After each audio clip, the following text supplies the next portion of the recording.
Yo, yo, yo, what's good, everybody? Thanks for tuning in into DFJ Hoops. As always, I'm your host, Andre. And we got a good show here today. We're going to react to a couple of things that's been happening in the Sixer community.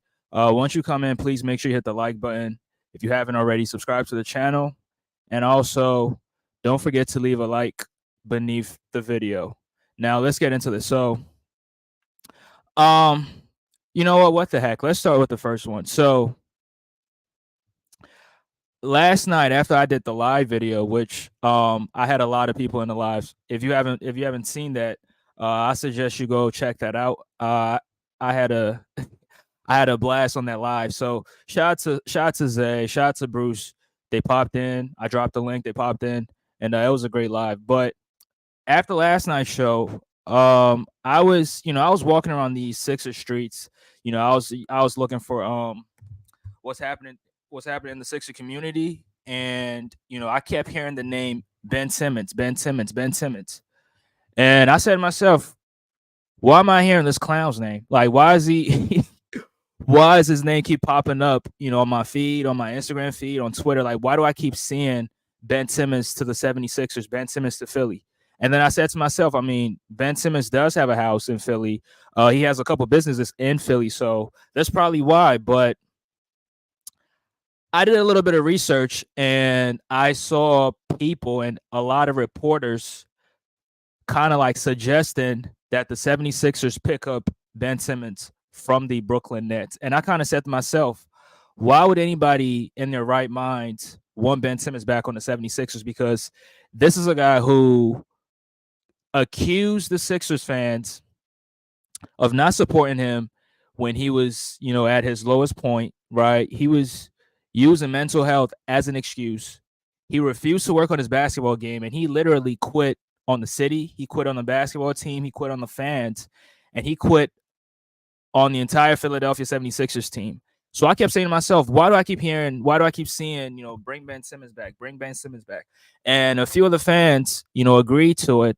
And I couldn't even believe what I was seeing. But, kind of like to break everything down, Ben Simmons, the last time Ben Simmons played, reasonable, or let me not say reasonable, but meaningful basketball was 3 seasons ago when he was with us in 2021. That 2020-2021 season, that's when I believe that was one of Ben Simmons's, that's one of his best seasons of his career. And, he was on our team. He helped us get the first seed. And when the Sixers were the first seed, the Sixers beat the Washington Wizards in the first round. And in the second round against the Atlanta Hawks, Ben Simmons completely, I'm not going to say choked, but he completely underperformed in that series.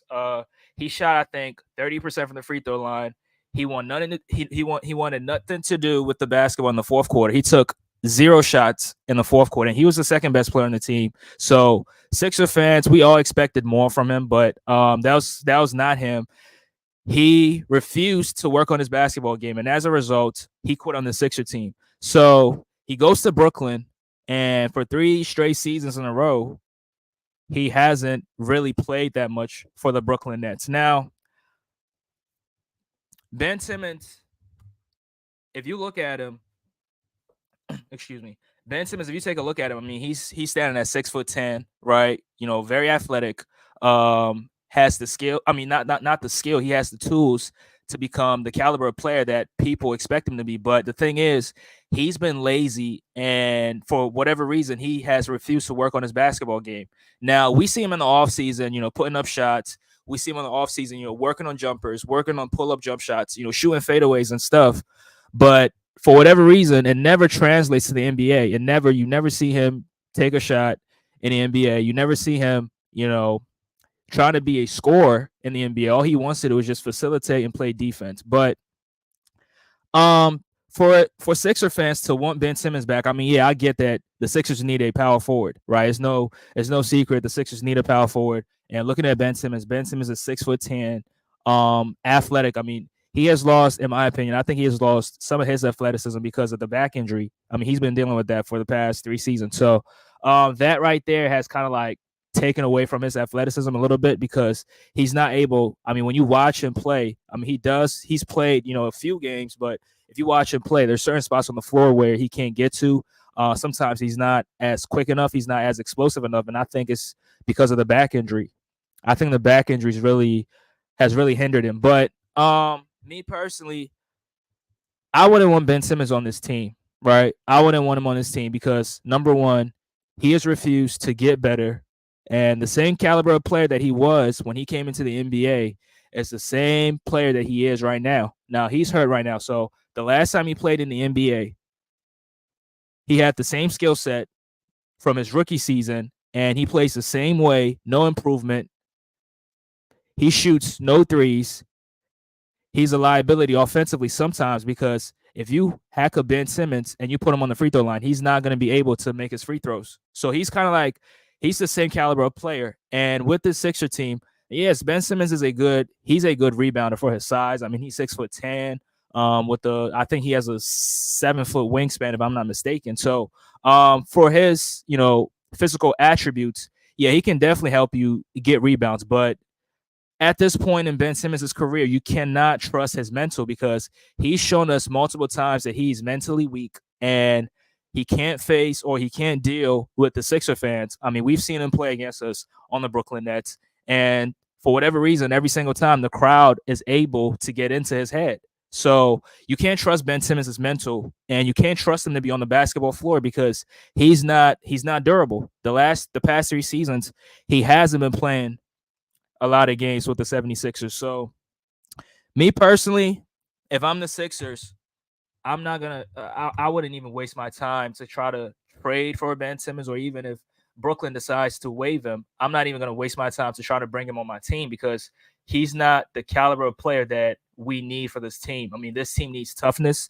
This team needs dogs, and this team needs guys that are not gonna care about what anybody else is gonna say. Guys that are willing to play basketball, and guys that will step on the floor, give it their all night after night, possession after possession, and play hard on both sides of the floor. And looking at Ben Simmons, his injury history, and his history in general, that's not the type of caliber, that's not the type of player that this 76ers team really needs. So to all the people, all the fans saying that the Sixers need to get Ben Simmons back on this team, you probably don't know what you're talking about, and you probably have a short-term memory because what this dude did to the Sixer team, I don't know who in their right minds is going to wish that he was still on this team today. So shout out to Ben Simmons on the Brooklyn Nets. He's on it. He's on his final deal. I think this is the final year on his contract. I mean, I've seen a couple I've seen a couple offseason videos from him, which we always see that in the offseason. But coming to the season, you play a game or two, and then all of a sudden he suffers a imaginary injury, and then he's out for the whole season. So shout out to Ben Simmons. Hopefully, he does his thing with the Brooklyn Nets. Me personally, I wouldn't want to see him on this team. And I think all the old heads saying that the Sixers need to get Ben Simmons on this team, you need to bow your head down in shame because y'all watched greatness. Y'all saw Dr. J not make no excuses. Y'all saw Moses Malone. Y'all saw Bobby Jones, Mo Cheeks, Andrew Toney. Y'all saw Allen Iverson made no excuses, never quit a single day in his life on the Sixer team, even though sometimes the Sixers were the Sixers were not favored to win the playoff series, but Allen Iverson went out there and gave it everything he had and left it all out there on the floor and never made any excuses, never talked down on his teammates, never complained about any mental health issues. And then y'all the same people that call this league soft, and then y'all the same people that want Ben Simmons on this team. If you are old head and you want Ben Simmons on this team, you probably need to bow your head down in shame because Ben Simmons is not the type of player that Philly represents. He doesn't demonstrate the mindset that a Philly athlete should play with. You see the type of dog that Kelly Oubre plays with, the type of effort he plays with. That's what Philly athletes always stand for, not what Ben Simmons does. So Simmons, I hope you stay far away from the Sixers. Shout out to Just Win Baby Podcast, bro. Shout out to T Sweezy, bro. I appreciate you for being on, bro. He says, what's wrong with him? There's reports that the Sixers should trade for Ben Simmons or try to get Ben Simmons on this team because the Sixers need a power forward. But he's not qualified. I mean, for the caliber of player that we need, Ben Simmons does not fit at all. Yes, he has the tools, but he just doesn't have the mindset. His body's breaking down on him. His body's failing him. So, and he's very, very mentally weak. I mean, I hear a lot of people saying that Paul George is mentally weak, but okay, if Paul George is mentally weak, what about this dude on the screen? What about this dude on the screen? He always quits when it gets tough, and he's refused to work on his basketball game. And at this point with the 76ers, we don't need this caliber of player on this team. We need dogs. We need guys that's going to hustle, and we need guys that's going to play hard every single night, possession after possession, night after night. So I don't see how Ben Simmons can, give us quality production for us. And on top of that, he quit on the team. He didn't want to play in Philly anymore. So I don't know why Sixer fans, I don't know why the old heads will want a quitter back. I mean, once a quitter, always a quitter. If you quit once, then you're showing us that you can quit at any given point. And when we get into another playoff series and we have to go up against, some of these teams in the Eastern Conference, maybe if we have to go against the Knicks or we got to go up against the Boston Celtics or even the Miami Heat, Ben Simmons' mental is not going to be in the right spot. It's not going to be in the right, his head is not going to be in the right space for him to play at a high level and compete for a team in order to make a deep postseason run. So, no to Ben Simmons. And if you want Ben Simmons on this team, you should bow your head down in shame. Moving on, let's go to the second thing that I really want to talk about. So, there's been rumors that the 76ers could potentially sign the former players on the Miami Heat. They're currently free agents. The two players are Caleb Martin and Haywood Highsmith. Now, Highsmith was on the Sixers a couple years ago. I think he started his NBA career with the Sixers. He was on the Delaware Blue Coats, and I remember the first time he ever played a game. The first time Highsmith played a game was he played in the morning time in the G League, and then at nighttime he came and he played for the 76ers. And I mean, me personally, I didn't really focus on him that much because he was a very young player trying to find a spot in the league, trying to get on the team, and people didn't really notice the type of player or the caliber of player that he is. But he was able to find a home with the Miami Heat. He was able to find a place with the Miami Heat, got into that rotation, and I really saw what he was capable of doing. I mean, Highsmith is a very, very good. He's a very good on-ball defender. Like, you can't really bully him. He has the tools, he has the athleticism, and I mean, playing in that Miami Heat system. I mean, we know Miami plays a lot of zone coverage. They run a lot of 2-3 zone, a lot of 1-3-1 zone, and that zone really helps them a lot because they're sending help, almost all the time, and that's what the zone does. And with his ability to be a pest on defense and be an on-ball defender, I mean, there's a reason why they call him Locksmith. There's a reason why Miami Heat fans call him Locksmith because he's a very good, lockdown defender. He's had his moments defensively against some of the best offensive players in the game. Against the Boston Celtics in 2023, when they took him 7 games, he definitely had some success against Jason Tatum and Jaylen Brown. And even in the first round, when they played the Milwaukee Bucks, he had success against Drew Holiday, Chris Middleton, and a few of those other players. And when they played the Miami Heat in the second round, yeah, Jalen Brunson did average 30, but he had to take a lot of shots. And Miami did a solid job on him. And Haywood Highsmith had his moments defensively. So, I mean, he's a very good defender. And, looking at the Sixer team, I think the Sixers could definitely use a defender of his caliber. The only issue I have, I mean, I always have issues with players because nobody's a perfect player.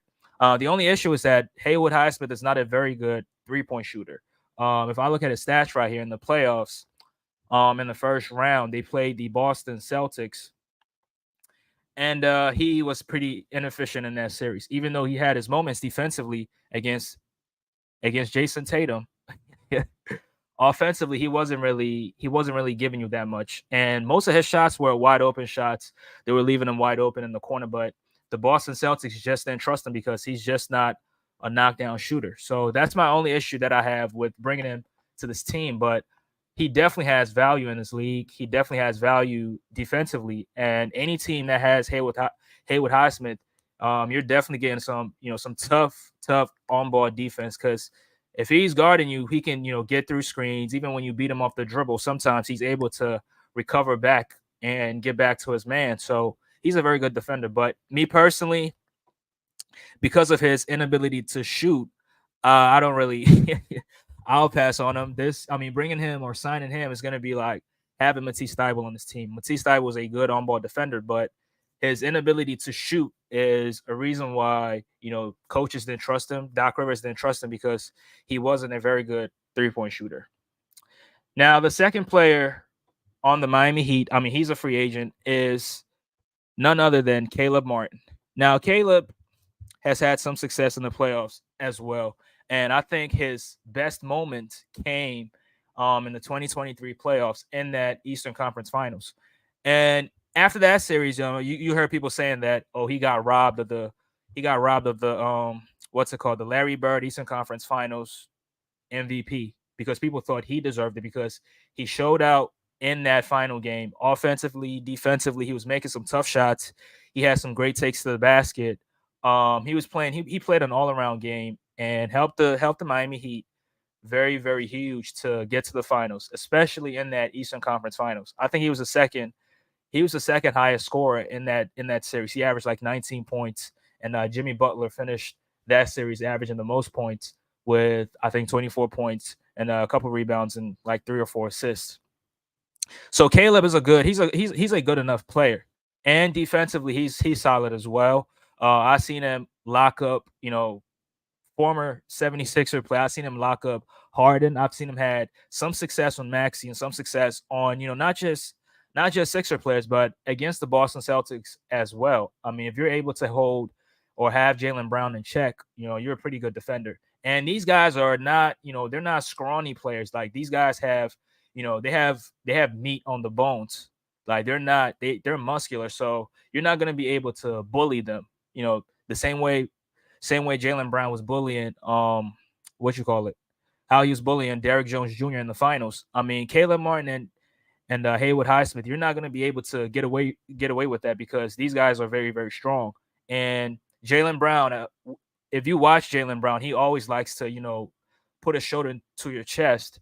But against Caleb Martin, who's very strong, who's able to absorb contact and still play some great defense. If we go up against the Boston Celtics and we have Caleb Martin on the team, Boston is not going to be able to have that success. Jaylen Brown is not going to be able to have success, just bullying guys, running around and bullying guys, because these guys are just not, they're not pushovers. They play for the Miami Heat. They come from the Heat culture, and there's nothing soft about the Heat culture, even though I don't like calling NBA players soft, but there's nothing soft about the Heat culture. They preach toughness. They're always in shape, and they never quit. They play with so much effort.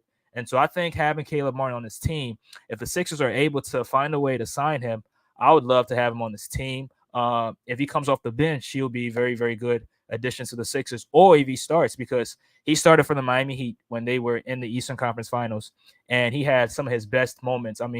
Looking at his shooting splits, he shot 60% from the field.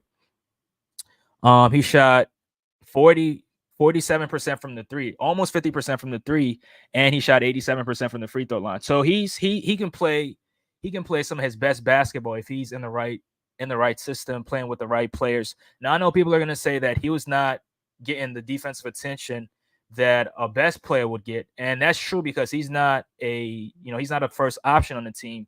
He's at best a fourth or fifth guy, but in that Eastern Conference Finals, he was able to elevate his play and step into that second option role and give the Miami Heat everything they needed for them to go to the NBA Finals. So if Daryl Morey can find a way to sign this dude, I would definitely want him on this team. I would definitely like him on this team because he embodies everything that you really want to see from a player. And, thanks to the Heat culture, even though I don't like the Miami Heat, thanks to the Heat culture, thanks to the Miami Heat, thanks to Pat Riley, and thanks to Eric Spoelstra. And one last point before I move on. Eric Spoelstra and Nick Nurse, they kind of have the same, their defensive philosophies have a lot of similarities to it. Now, it's not the same, but there are similarities to it. Now, what do I mean by this? Now, obviously, Nick Nurse does not run zone defenses as much as Eric Spoelstra. Eric Spoelstra is the only coach in the NBA who runs a lot of zones. So, we see Nick Nurse run hybrid type zones, like a matchup type zone. Like he'll hit you with a box and one, he'll hit you with a diamond and with a diamond and two. I mean a diamond and one, or he can hit you with a triangle and two. And I think they definitely have the same defensive principles. I mean Nick Nurse is he's a defensive coach. He always preaches defense. He always has defense at the top of his list. I listened to one of his coaching seminars, and he really preaches defense. And I think having Caleb coming from a defensive minded team like the Miami Heat, and being as disciplined as he is, I mean every player that plays for the Miami Heat is pretty much disciplined. So I think with him being disciplined, he'll definitely buy into Nick Nurse's system, because there's a lot of similarities in that defensive philosophy. So Daryl Morey, if you can find a way to bring on Caleb Martin on this team, I'll definitely take him, because he's a quality role player, as I like to call them. Yeah, shout out to the Pull Up Basketball Podcast. Shout out to BJ, bro. I appreciate the love and support. Appreciate you. He says Caleb Martin and or Highsmith is a win-win situation. Yeah, like I said, I mean, me personally, I would prefer Caleb Martin, because he's played at a high level. I mean, he's been with the Miami Heat for a long time, so he kind of knows what winning is. And coming into the system, playing for the Sixer team, I think any role that you put him in, he'll definitely be successful. If he starts, he'll be successful. If he comes off the bench, he'll definitely thrive in that position as well. Caleb Martin, he's most likely going to come off the bench, because Kelly Oubre is going to be starting. So, and nice that Kelly Oubre does not start then, or if he's out of the lineup for whatever reason, injuries or load management or whatever, I mean, you can definitely insert Caleb Martin in that shooting guard position, and he's not gonna disappoint. Yeah, as a six man, I think he's most likely going to be a seventh man, because I mean Eric Gordon is going to be that six man. I mean, in terms of a offensive option, he's going to be the sixth man coming off the bench, and then you have a Caleb Martin he's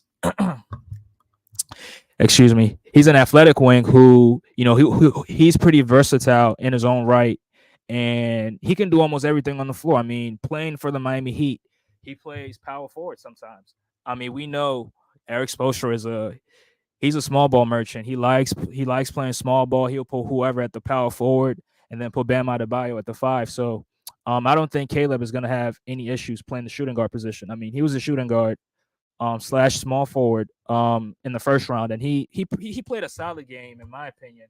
So he's a high quality player, role player, and every championship contending team needs players like this. So shout out to Caleb. Hopefully hopefully we can steal him for the Miami Heat. Hopefully Daryl Morey can work out some magic tricks and get Caleb Martin on this team. Yo, what's good, Philly sports, bro? I appreciate you for tapping in again. Appreciate you. He says, yeah, that's true. Yeah, I mean, the only reason why I'm not highly sold on Haywood Highsmith, even though he's a good defender, he's probably a better defender than Caleb Martin, but Caleb gives you that versatility where he can do almost a little bit of everything. He can handle the rock, he can score. I mean, we saw him torch we saw him torch Boston in that Eastern Conference Finals in that Game 7, and people were saying that he should be the Finals MVP. I mean, the Eastern Conference Finals MVP. But he's very, very versatile. Can do a little bit of everything. Shoot the ball, play defense. If you come from that Miami Heat system, you'll definitely be pretty versatile. But Haywood Highsmith is not a very good shooter. That's why I'm passing up on him. And I think Caleb he's a little bit bigger. He's much bigger than Haywood Highsmith. So, I mean, if the Sixers can get both of them, I'd definitely take it. I'd definitely take it, because you definitely need some defenders. Shout out to Bruce. He says he's all right. I mean, yeah, as a role player now, Bruce, again, because y'all been getting me wrong. You, Tuna Sports, and a few others. When I'm talking about these guys, I'm not saying these guys are going to come on the team and average 30 points or grab 15 or 20 rebounds. I'm not saying that. But if you have him coming off the bench, like BJ said, if he's coming off the bench, he's going to give you versatility. He's 6'5", 6'6". He can guard wing players.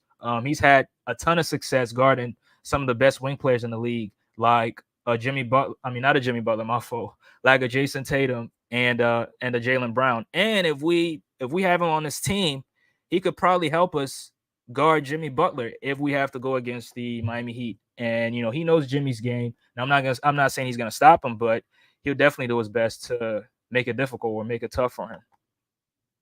Yeah, what's good, Bruce? Appreciate you for stopping by again. PG Oubre will be able to match Jason Tatum and Jaylen Brown. I mean, yeah, they should be able to, but the thing is, Kelly Oubre is very, very, I don't want to say frail, but Kelly Oubre gives me Derrick Jones Jr. vibes. I mean, look at Jaylen Brown was bullying Derrick Jones Jr. in the finals. Like this, I mean, he was, he was putting that shoulder through his chest, bumping him off his spots, beating him to spots. But you're not going to do that with Caleb Martin every single time because Caleb is pretty strong and he can keep up with some of these elite wing players. I mean, I seen Caleb try to slow down Giannis, again in that first round in 2023. So we've seen him take on some of the best wing players, and he's had success. Some of the strongest players, fast players, shifty players. We've seen him have success. I saw him lock up James Harden, and I'm not no disrespect to Harden, but I've seen him have success against some of the best wing players in the game. Yeah. Bruce says, Andre, you're so positive these days about your Sixers. I wonder why. I mean, I'm always positive about the team because I look at this team and with the talent that this team has, I mean, you have Embiid, you have Paul George, and you have Tyrese Maxey, along with one of the best head coaches, in your opinion, Bruce. You said Nick Nurse was a top 5 head coach. So if you have all of this on a team, you should be pretty confident in that. You should be pretty confident in that because if you have this, I think these are the building blocks to a championship caliber team. So now what's left then is to surround these guys with quality role players. That's all you need to do. And I believe, I believe in Daryl Morey to surround this team with the high quality role players. I mean, he's already started with a Kelly Oubre, re-signing Kelly Oubre to the mid-level exception, and also getting back a backup center who's not going to get bullied on the boards and will definitely patrol the paint in those non-Embiid minutes. So yeah, I'm definitely positive on this team. I think this team they have a chance to do something special, but again, we'll have to wait and see.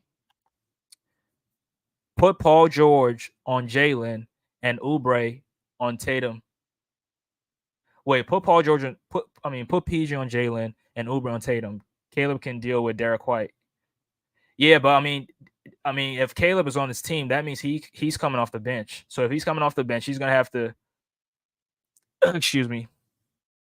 They're gonna have to stagger the minutes to where Caleb could guard whoever the next threat is, whether Drew Holiday or Derek White, even a Peyton Pritchard, or even taking turns on a Jaylen Brown. But I mean, BJ, Tatum does play physical sometimes as well, and Jason Tatum has that. He has that height advantage, he has that length advantage, and when he gets you on the block, I mean, even though he doesn't do it as often, when he gets you on the block and he's shooting those fadeaways, and if he's making them, he's pretty tough to guard. Now, we didn't really see that this much in these playoffs, but on the regular, when he gets high from that block, he can definitely torch you. And I don't think Kelly Oubre can really deal with that.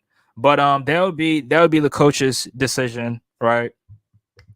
Nick Nurse is gonna decide. But I mean, I definitely agree. I mean, PG could definitely slow down. PG could definitely slow down to Jaylen. He can't stop. He can't lock him up, but he can definitely give him trouble. Tatum isn't playing bully ball.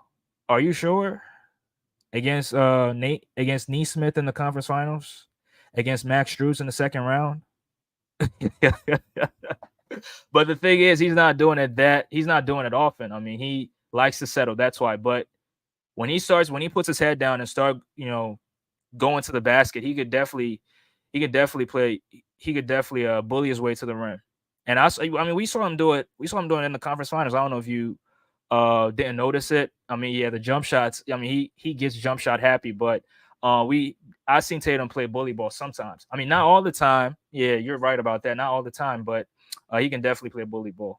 But yeah. So just to summarize everything, if I get a Caleb Martin on this team, yeah, I'll definitely take it. If I get a Haywood Highsmith on this team, I'll take that as well. These guys have been on the Miami Heat team that's made deep postseason runs. They know what it takes.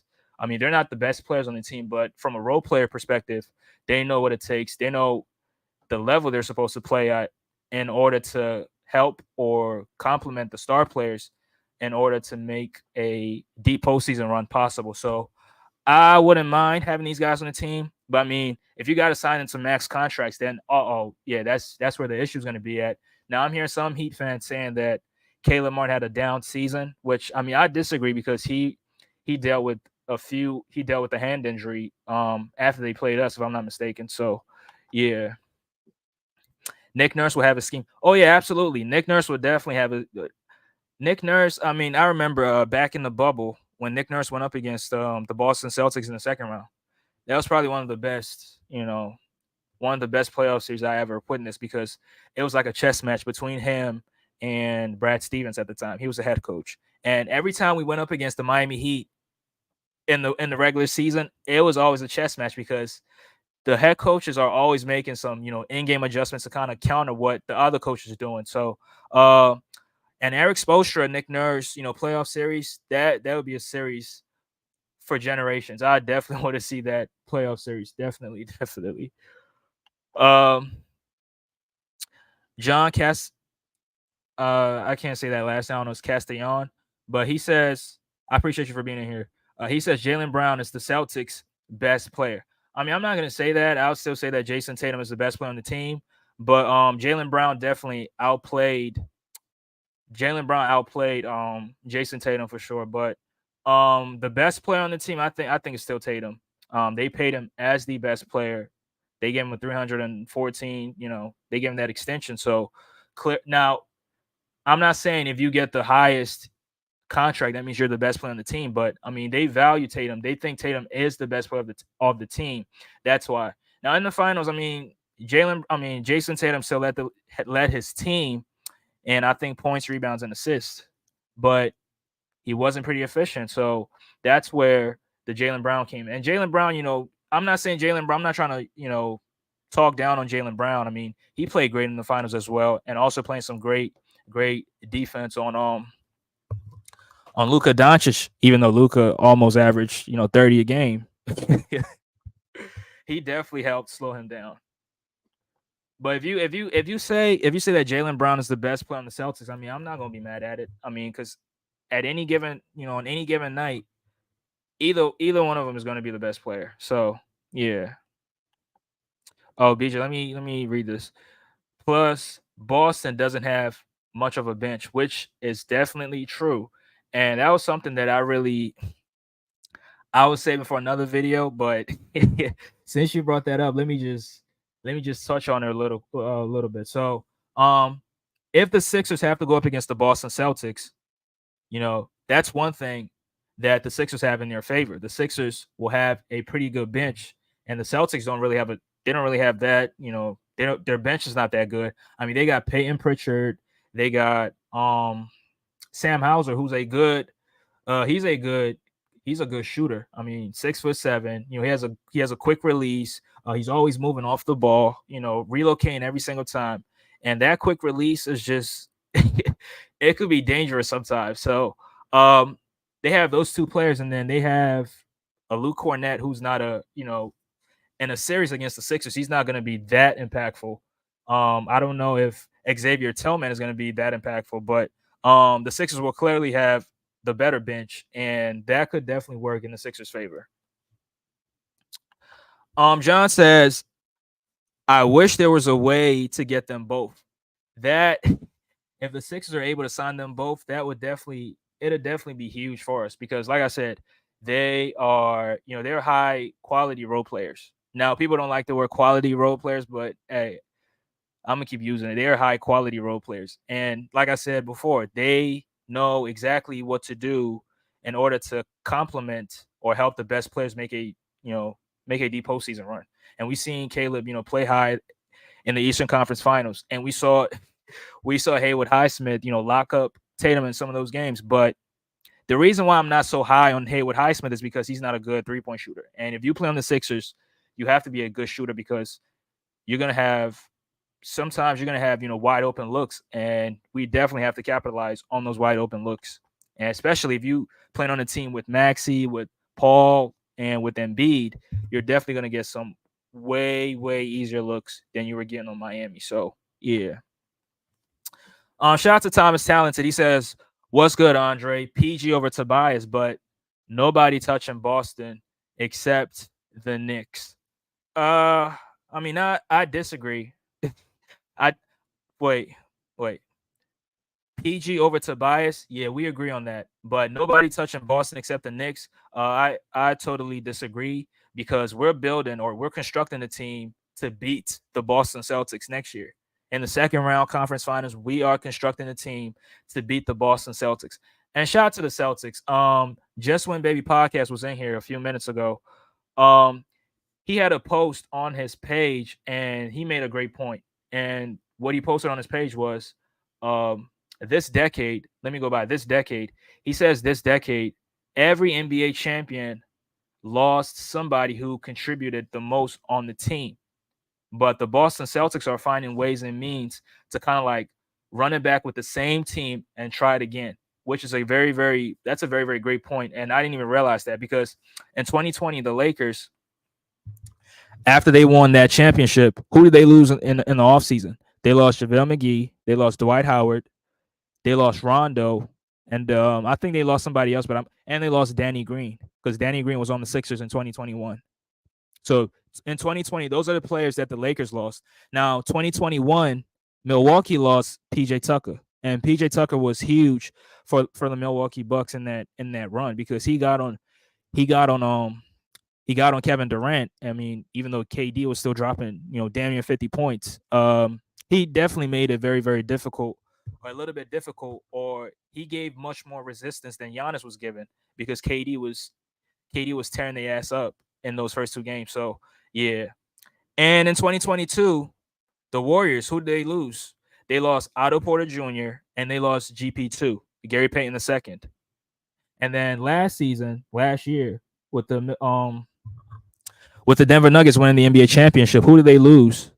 They lost Bruce Brown, who was very huge for them coming off that bench because he's a combo guard who can, do a little bit of everything in terms of, guard responsibilities. And they lost Jeff Green. I was about to say Josh Green. So these are the teams and these are the players that really helped them. They were not able to keep them, but the Boston Celtics is doing the opposite. So, congratulations to them. I mean, Brad Stevens, in my opinion, I think he's one of the best. Executives in the game. I'll definitely put him up there with the Pat Riley, with the Sam Presti, and I'll give the fourth spot to Tim Connolly because he built that Denver Nuggets team, and then he built that Minnesota Timberwolves that beat the Nuggets. So I'll definitely give him some praise over there. And the fifth spot, I don't know who to give that to. I'm not going to give that to Rob Pelinka. I'm not giving it to Al Frank. I'm not giving it to Daryl Morey. So yeah, that's that. The next one is Andre. Y'all gonna fight the Bucks and Pacers for the third, fourth, and fifth seed. I mean, the Sixers are gonna be the third seed for sure. Because when we didn't even have this team, we was a third seed and we peaked at the second seed at one point. So we was a third seed without a very good team or a very good talented team as this one. So if we have this team, we're definitely fighting for a top 3 spot again. And I'll go as far as to say that the Sixers could even be the first seed if they stay relatively healthy and if they play all the games. Now, I mean, going off of last season, Paul George played 74. So I'm pretty confident that he's gonna be healthy next year because he played 74 games. Now, Maxey, he played enough games. I can't remember how many games he played, but he played enough. He exceeded that that 65 rule. Now Embiid, that's where the question lies. But the season prior, Embiid played 66 or 67 games. So if we're healthy, we're definitely a top 3 seed. We're not going to be fighting for a third, fourth, or a fifth seed. Like you're trying to make the Knicks is not over us. The Knicks have lost Isaiah Hartenstein, and if you're playing against Embiid, you do need a backup center that can try to slow him down. So I don't know who the Knicks are going to pick up, but they better pick up somebody decent because if you don't, you're probably in trouble. I mean, on one leg, Embiid averaged 30, was it 33? If he was healthy, he probably averages more. Probably averages 40 points. He probably breaks Jerry West's record. So I mean, rest in peace, Jerry West. Yeah. Salute to the realist, bro. I appreciate you for stopping by. That ass whipping tour, we talked about it last night with Zay and Bruce. Yeah, as y'all come in, please hit the like button for me, man. Hit the like button. It's free. Please hit the like button. Thomas says, "Where's Tuna Sports at? He mad they fighting for the 5th, 6th, or 7th seed. Yeah, the Cavaliers, they definitely got to make a move. They definitely got to make a move. Signing Donovan Mitchell to an extension. Yeah, you're heading in the right direction now. What's left is to fill out that roster with the quality role players that I'm talking about. So let me go to the last thing before. I mean, I could drop the link if whoever wants to join, you can join. So, the last thing that I want to talk about, which is the main point of the show, is did the 76ers make the right decision? Now, what do I mean by this? So before the season started, I mean, not even the season, not my fault. Before the offseason, 2 months prior, there was debate as to what should the Sixers do with the roster. Should they go the Denver Nuggets route? Should they go the Dallas Mavericks route? Or should they go the Boston Celtics route? Now, what do I mean by this? The Denver Nuggets route or the Dallas Mavericks route is, having 2 star players and then filling out the roster with role players, with quality role players. We saw Denver, with their 2 best players, their 2 all-star caliber players, Nikola Jokic and Jamal Murray. I mean, Jamal never made an all-star team, but bro, if you can average 30 points in the playoff series, you can definitely make an all-star team. So, and he got paid as an all-star. So they had those guys, and then they filled out that roster with, role players, with quality role players. And that's what Dallas did this year.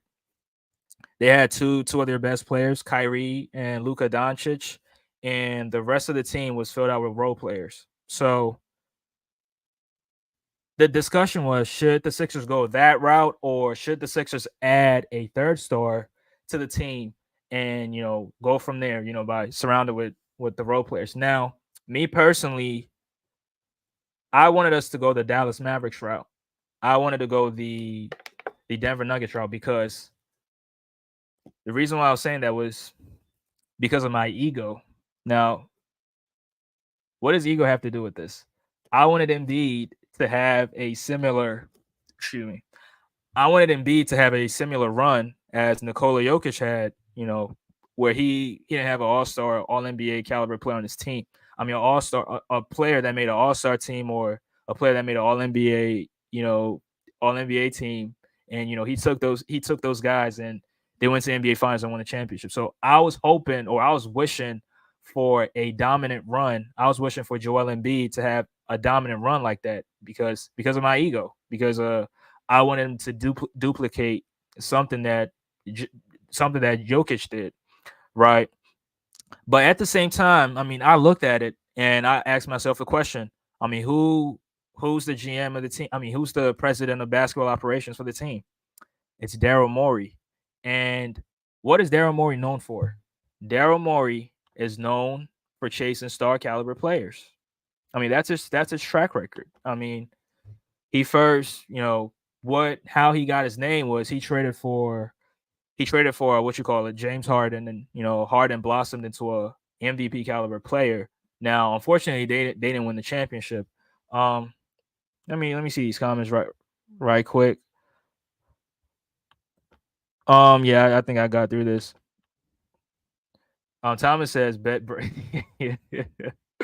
Hey, it's too early for that, bro. It's too early for that. But Thomas says 76ers got two choke artists now, Embiid and PG. Maxi gonna peel. Wait, Maxi gonna peel you past those locks. I mean, you wasn't saying that when Paul George was on the Clippers, though. You wasn't saying that. So why are you switching up on him now? Oh, you said pull. Oh, okay, I get what you mean. Pull, yeah, pull you past those locks. Yeah, but my thing is, bro, you wasn't saying that when Paul George was on the team. When he was on the Clippers, you wasn't calling him a choker. Why are you switching up on him now?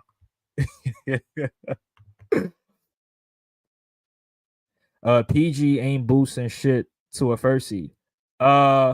We've seen him lead or be the best player on a team that was the first seed, the Indiana Pacers in 2014. They were the first seed. Miami Heat super team was the second seed. But I mean, in 2020, I mean the first season with the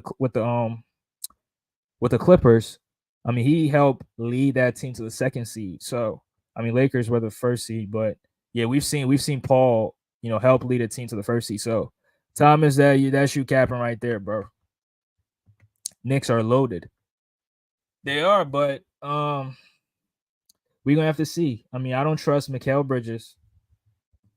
I don't trust him. We saw Chris Middleton demolish him in the finals. So I've never been high on Mikal, even though I think he would have helped his Sixer team. But as a lockdown defender, which is something you're alluding to, I don't think he can do that. And B to stopping himself, PG gonna get locked the fuck up by OG. Um, Again, it's too early for that, but what about the Knicks? Don't you think Jalen Brunson's gonna get locked up by Kelly Oubre again? You don't think Jalen Brunson can get locked up by this guy if we're able to sign these two? If we're able to sign this guy, he's locking up Jalen Brunson. If we're signing this guy, he's locking up Jalen Brunson as well. So I can use your argument against you. Josh Hart is not going to get all those rebounds that he was getting against us in this past playoffs. Why? Because we got Andre Drummond. And Andre Drummond is not going to get beat on the glass. So, Thomas, I can use your argument against you. I clearly can. And they got Julius Randle. And Julius Randle, I don't want to say he's a playoff choker or a playoff dropper, but Julius Randle has never shown up in the playoff series. He's never showed up in the playoff series. He's never shown out in the playoff series. Against your Hawks in 2021, he was trash and they lost. They were the 4th seed, the Hawks were the 5th seed, and because of him, he was trash. They lost. Against the Cleveland Cavaliers, he was trash. Against Miami, he was trash. If they didn't have Jalen Brunson, they probably don't even beat the Cavs in the first round last year. So, Thomas, again, I can use your argument against you. Let me just skip. So you said Brunson figured out Oubre and started locking him up. No, and started cooking him. The thing is, Tobias Harris was not stepping up. So that meant Kelly Oubre had to put up points and also guard the best player on the other team. And we know being a two-way player is the toughest thing to do in the NBA. There's only a few guys that can do it. Kawhi Leonard, a few others, and that's it. So that point right there, if we have Paul George, and if Paul George is the third option or second option, Kelly Oubre won't have to worry about having to be the third option in the team. All he's gonna have to focus on is play defense and try to make it difficult for Jalen Brunson, run around, chase after him, contest the shots, and make it difficult for him. OG can get 30. Not against the Sixers. When did he get 30 in the playoffs? Again, when did Bridges have 30 points in the playoffs? Randall can't get 30. Yeah, I agree with that, but he hasn't shown us that. So when is he going to get 30? Randall is a 3 or 4 now, not a second option. That's not true because they're paying him as a second option. So they're going to have to trade him. Because if he's on the team, There's no way he's not going to be the second option. Again, you're just chatting, Thomas.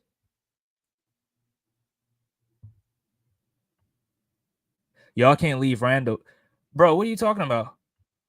Let me pull up Julius Randle in the playoffs. Julius Randle in the playoffs. I think he's played only 3 playoff series, right? This year he got hurt, so he wasn't really on the Knicks.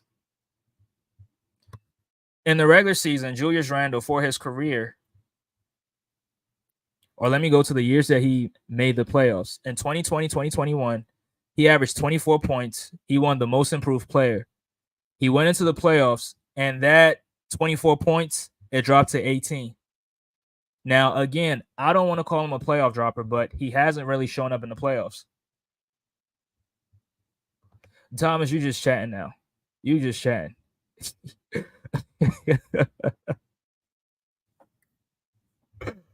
OG is not a good shooter, bro.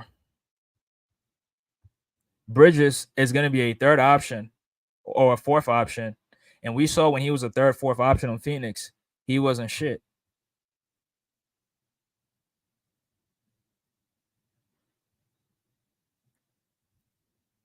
But Thomas, I can use your own argument against you. You can't leave PG. You can't leave Maxey. You can't leave Embiid open. You can't leave Eric Gordon open because if he's hot, he's definitely going to cook. Andre Drummond is going to dominate the glass because Andre Drummond has had seasons where he's averaging 16 rebounds. And last year, coming off the bench, he averaged 9 rebounds. So bro, what the Knicks did to us, on the glass, it's not going to happen. And Embiid is going to be healthy. On a bum knee, Embiid averaged how many points? Embiid led the playoffs in points this year. I don't want to turn this into a Knicks, 76ers, but they're not, it's just not going to happen. So I was talking about Daryl Morey. So let me just land this plane and put the link in the chat or whatever. So I really wanted the Sixers to go that two dominant players and then all role players, but at the same time, I looked at Embiid's health and I said, if the Sixers can, get Embiid to not overexert himself in the regular season, if you got to add a third star, then, I'm not going to be mad at it. And the fact that we lost Tobias and then we got Paul George, that was definitely an upgrade for us because Paul George is significantly a better player than Tobias Harris. He does almost everything better than Tobias Harris. Better shooter, better playmaker, better defender. Tobias is slightly a better rebounder. I'll give him that, even though they average the same amount of rebounds. Paul George has an all-around game, and that's something that Tobias Harris didn't have. So I'm really not mad at this decision. Going for three star players because that's the same thing the Boston Celtics did, and that's where they had their success. Where you can make the argument that they faced teams that was hurt, but they still were able to get it done, and they got over the hump. Brian, I appreciate you for being in here. Appreciate you for pulling up. He says the Knicks lost Hartenstein. This blank was mad annoying with the floaters. Exactly. But now, even if he was on the team, now with Andre Drummond, those floaters, he's not going to get a lot of. He's going to get a couple of those, but all those rebounds, all those second chance opportunities, they're not getting that because we have one of the best glass cleaners in the game, and that's Andre Drummond. Knicks ain't leaving. Okay. All right, bro. Bro, we know you're going to come. You're going to make excuses, Thomas.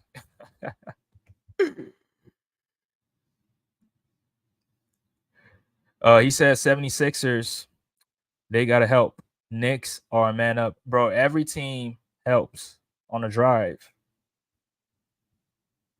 On a drive, every team in the NBA helps on a drive or when there's a mismatch. We saw the Knicks help a couple times when Tobias Harris was posting up Josh Hart in the post. The thing is, Tobias was so scared, and the Knicks, you could say they were roughing him up. We need to do like a Haywood High. I mean, yeah, Brian, I agree. I agree with you on that. But the only reason why I was saying that we got to get, I would rather want Caleb Martin is because Caleb is more versatile than a Haywood Highsmith. Because Haywood, in the playoffs, he kind of struggled from the three. He didn't only struggle from the three; he struggled from the 3 point line. He struggled from the field in total as well. So that's why I wanted, an all around caliber player because uh at his best, I mean, we saw Caleb Martin torch the Boston Celtics and, shooting fadeaways after fadeaways, tough takes to the basket. And, he was just, I think he had the highest points in that game 7, and they pretty much couldn't do anything with them. So that's why I was saying I wanted a Caleb Martin because of the versatility. He says, I'm not too worried about the Knicks. They got Mikal, but he's not a great creator. Yeah, he's not a great, creator in the half court. I mean, they got, Jalen Brunson, who's a great creator. I mean, Knicks need another pick and roll ball handler other than Jalen Brunson. You don't think Dante Deven? I mean, I'm not a Knicks fan, but I think Dante could definitely help, or Miles McBride or Deuce McBride, who they have. This is a new roster. It's not a new roster, Thomas. What you talking about? They only added Mikal Bridges, and they lost. They lost on what you call it. What's his name? They lost Isaiah Hartenstein, but it's pretty much the same core. It's pretty much the same team. Josh Hart, the Nova guys, and they just added one more Nova guy to it. It's basically the same thing. He says Caleb is too expensive. He's better on offense, but Haywood Highsmith is 6'7" and guards 1 through. Are you sure he's 6'7"? Bro, I don't think so. I think he's 6'5". He's 6'4", 6'4", 6'5". Hold on, bro. Haywood Highsmith ain't 6'7". Haywood Highsmith. Oh dang, I ain't realize. Bro, I swear to God, he looks like he's 6'4". But okay. He said that old shit is dead. What the fuck? Wait, what old shit? What you talking about?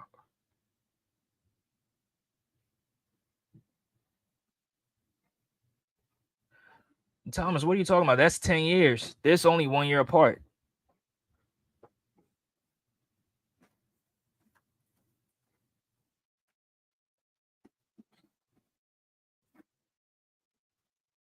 Thomas is only 1 year apart. It's not 10 years like Golden State. Come on, bro. That's a bad take. That is such a bad take. Oh man. He said DiVincenzo and Deuce are JJ Redick type of players that come off the screen, firing threes. I mean, what you call it? Deuce handled the rock, a couple times. Even though he does, come off screens. He had that play where he flashed to the elbow. I mean, to the free throw line and hit that.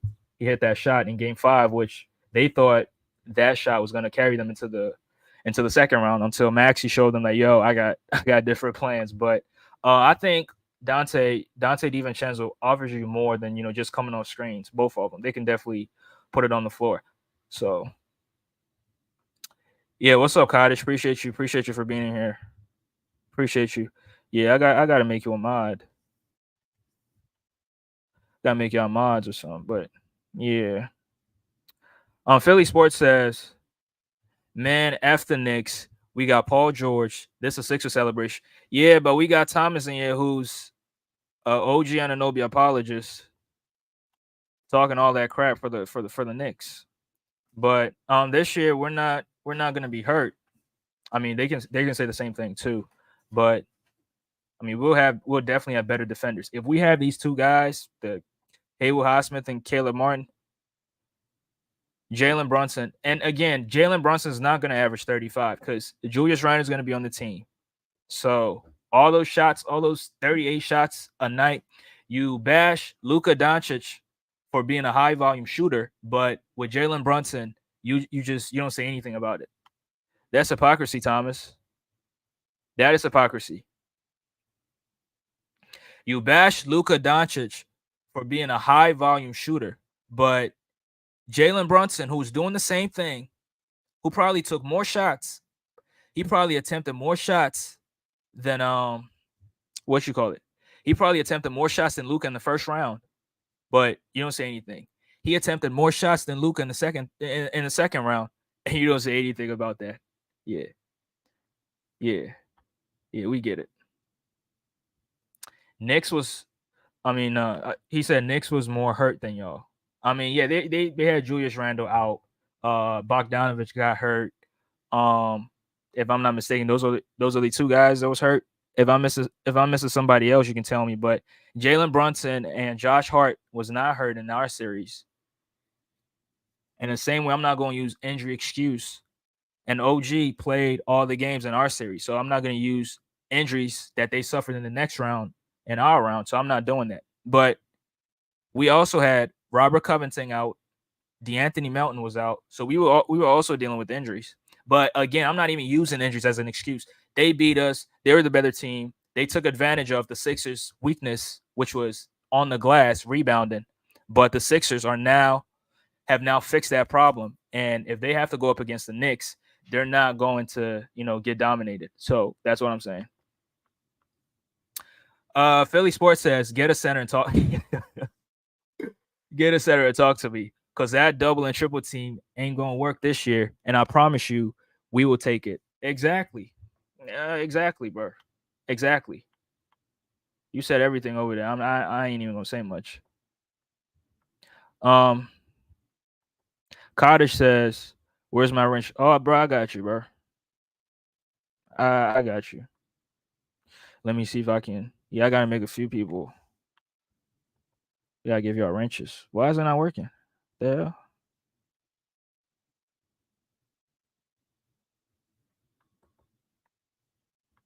Yeah. I mean, the comments are just too much. I'm kind of like, losing track of what I'm even talking about. They missed guys before the playoffs. In our series against the Sixers in the first round, they were only missing Julius Randle and Bojan Bogdanovich got hurt. OG Anunoby played all the games. Josh Hart played all the games. DiVincenzo, Jalen Brunson, they all played all the games in our series. So I'm not giving them no injury excuse. If you're on the court, you're ready. You're telling us that you're ready to play. So all that injury excuse, it goes out the window. Wait, why is it not working? What the hell?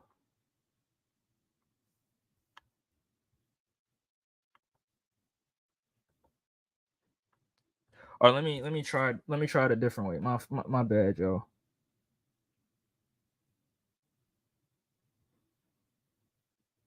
Yeah, but as I was saying, I think with the Sixers going, adding a third star, I'm not really mad at it because for number one, you get to upgrade from that small forward position by adding Paul George, who's a future Hall of Famer, a perennial All Star, all NBA caliber player. He made the All Star team last season.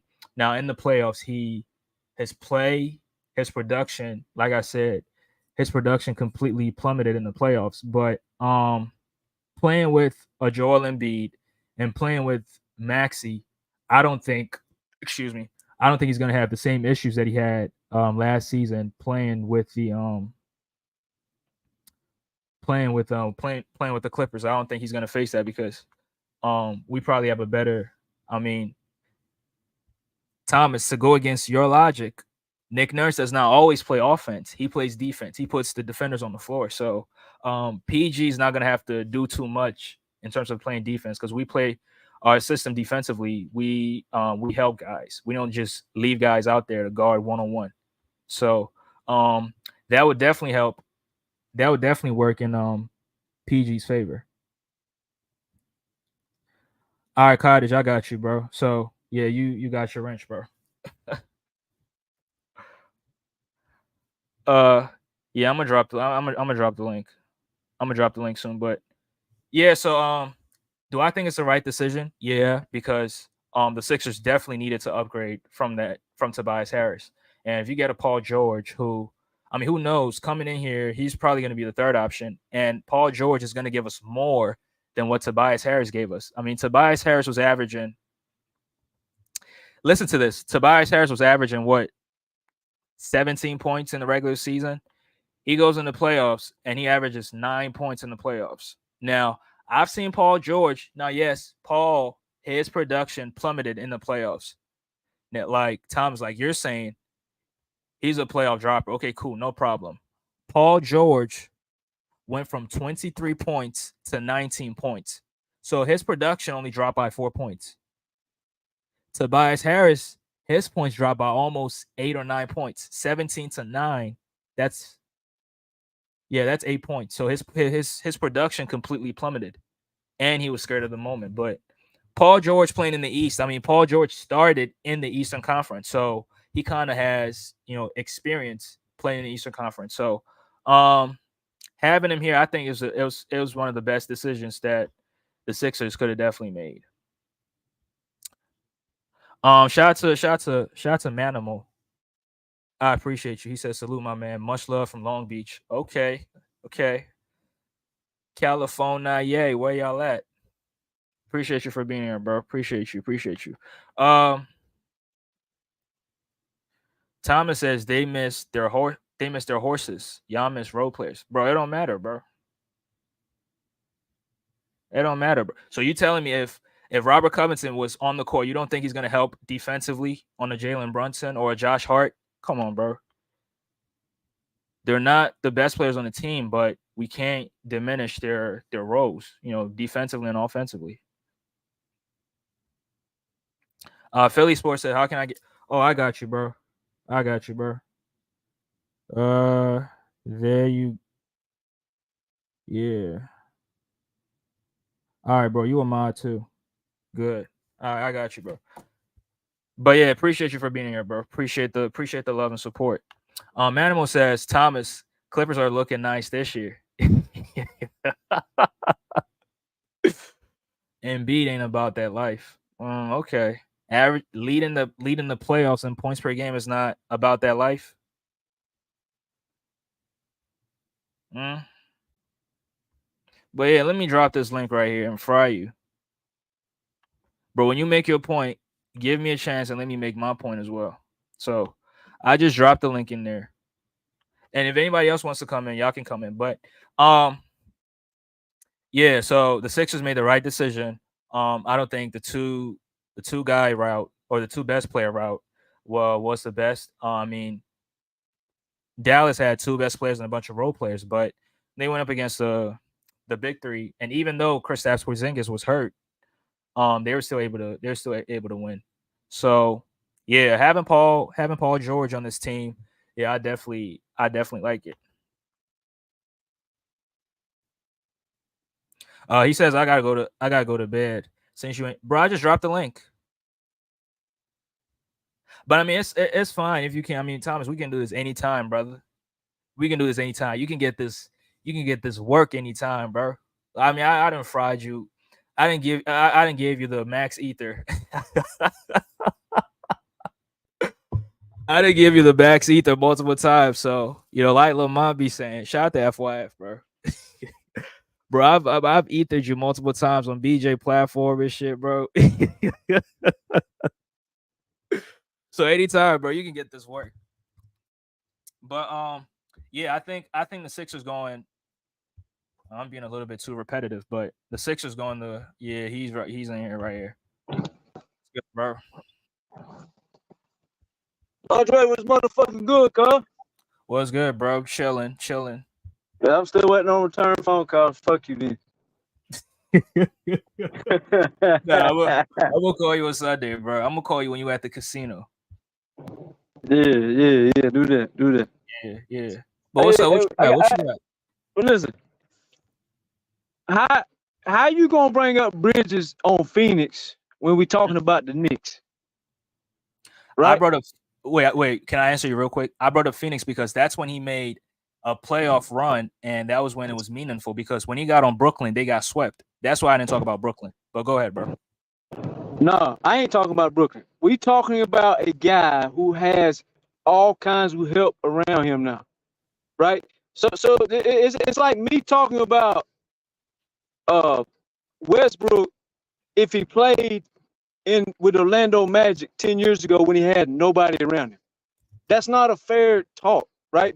First of all, Bridges has grown up 3 times the player that Bridges was in Phoenix. So that's irrelevant, right? Now the next topic, that's irrelevant. He was solo dolo over there. That would right. So that don't mean nothing. Wait, It's just like who was Solo Dolo? Bridges over there. When everybody left, KD, all them motherfuckers was gone. That was Bridges' team, right? Yeah, but he had the defenders. There's no help over there. No, he had the defenders, bro. Dorian No, Finney-Smith he didn't have no damn Josh Hart and OG Anunoby over there. No. I mean that is true, but I'm saying he had defenders around him. Yeah, but we talking about all world defenders right now. We talking about two of the best defenders in the whole fucking game. But you can't just compare OG Anunoby. Bro, OG Anunoby is an all-world defender. Don't get me wrong, but Mikal is not an all-world defender, bro. He's overrated. That's true. That's true. But Mikal is gonna be the third or fourth defender. He's not gonna be and with the Nets, he's the number one defender.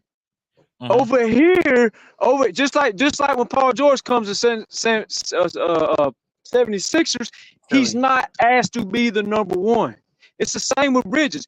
If you take Bridges, a really, really good defender, and take it from the number one assignment to the number 3 assignment, he becomes an all-world defender because he's guarding nobodies, right? It's a difference between Bridges got to guard Kawhi, fucking Luka, Giannis. That's a hard assignment. But listen to these matchups. Embiid is gonna do what Embiid does, but he ain't never been about that life when it comes to closing games. Because if he was, y'all would have already been in the finals. Y'all have had a million chances for this man to close the game, and he can't close it.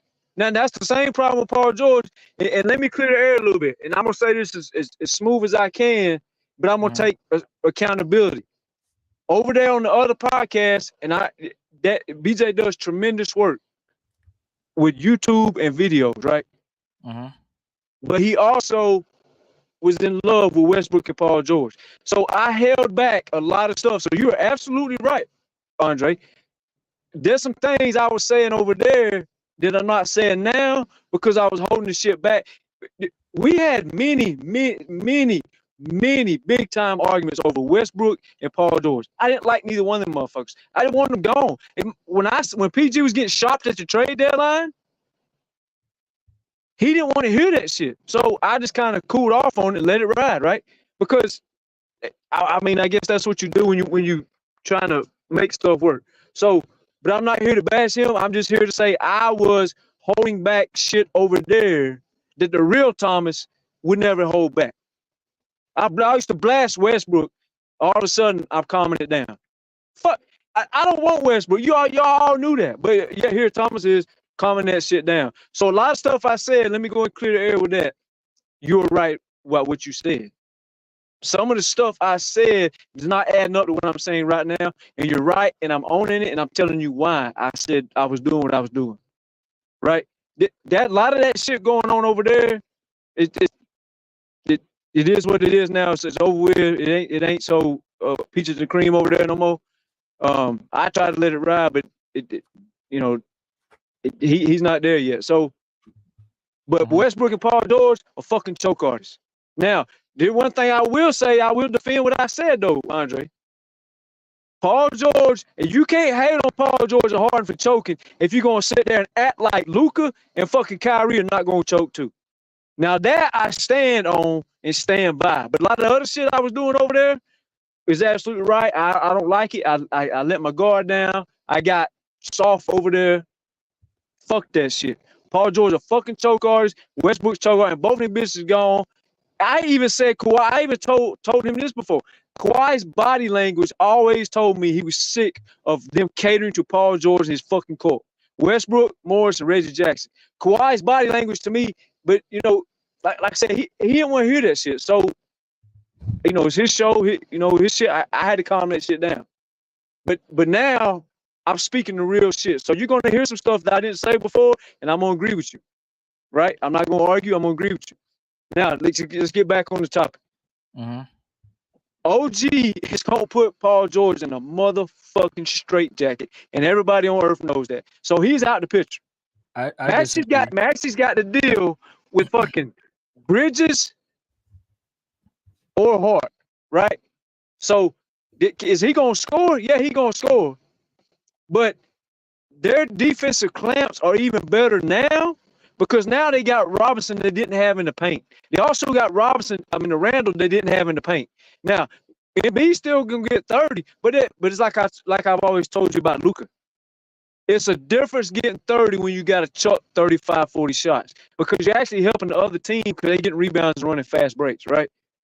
Mm-hmm. That's what the Knicks have done over there. Now, I agree losing Hartenstein, it sucks, but you lose Hartenstein, but here comes a healthy OG, here comes a healthy Bridges, here comes a healthy Randall, here comes a healthy Robinson. all versus one Hartenstein, night and day, man. Night and day. That's what I'm saying. Now, if y'all go out here and add Highsmith, and I hope y'all add Highsmith because Bitch gonna be ready to nut up. so I hope y'all go get Highsmith. But what the Knicks got now, Bridges is not the number. It's like James Harden, like I was arguing with the Dallas Mavericks fan.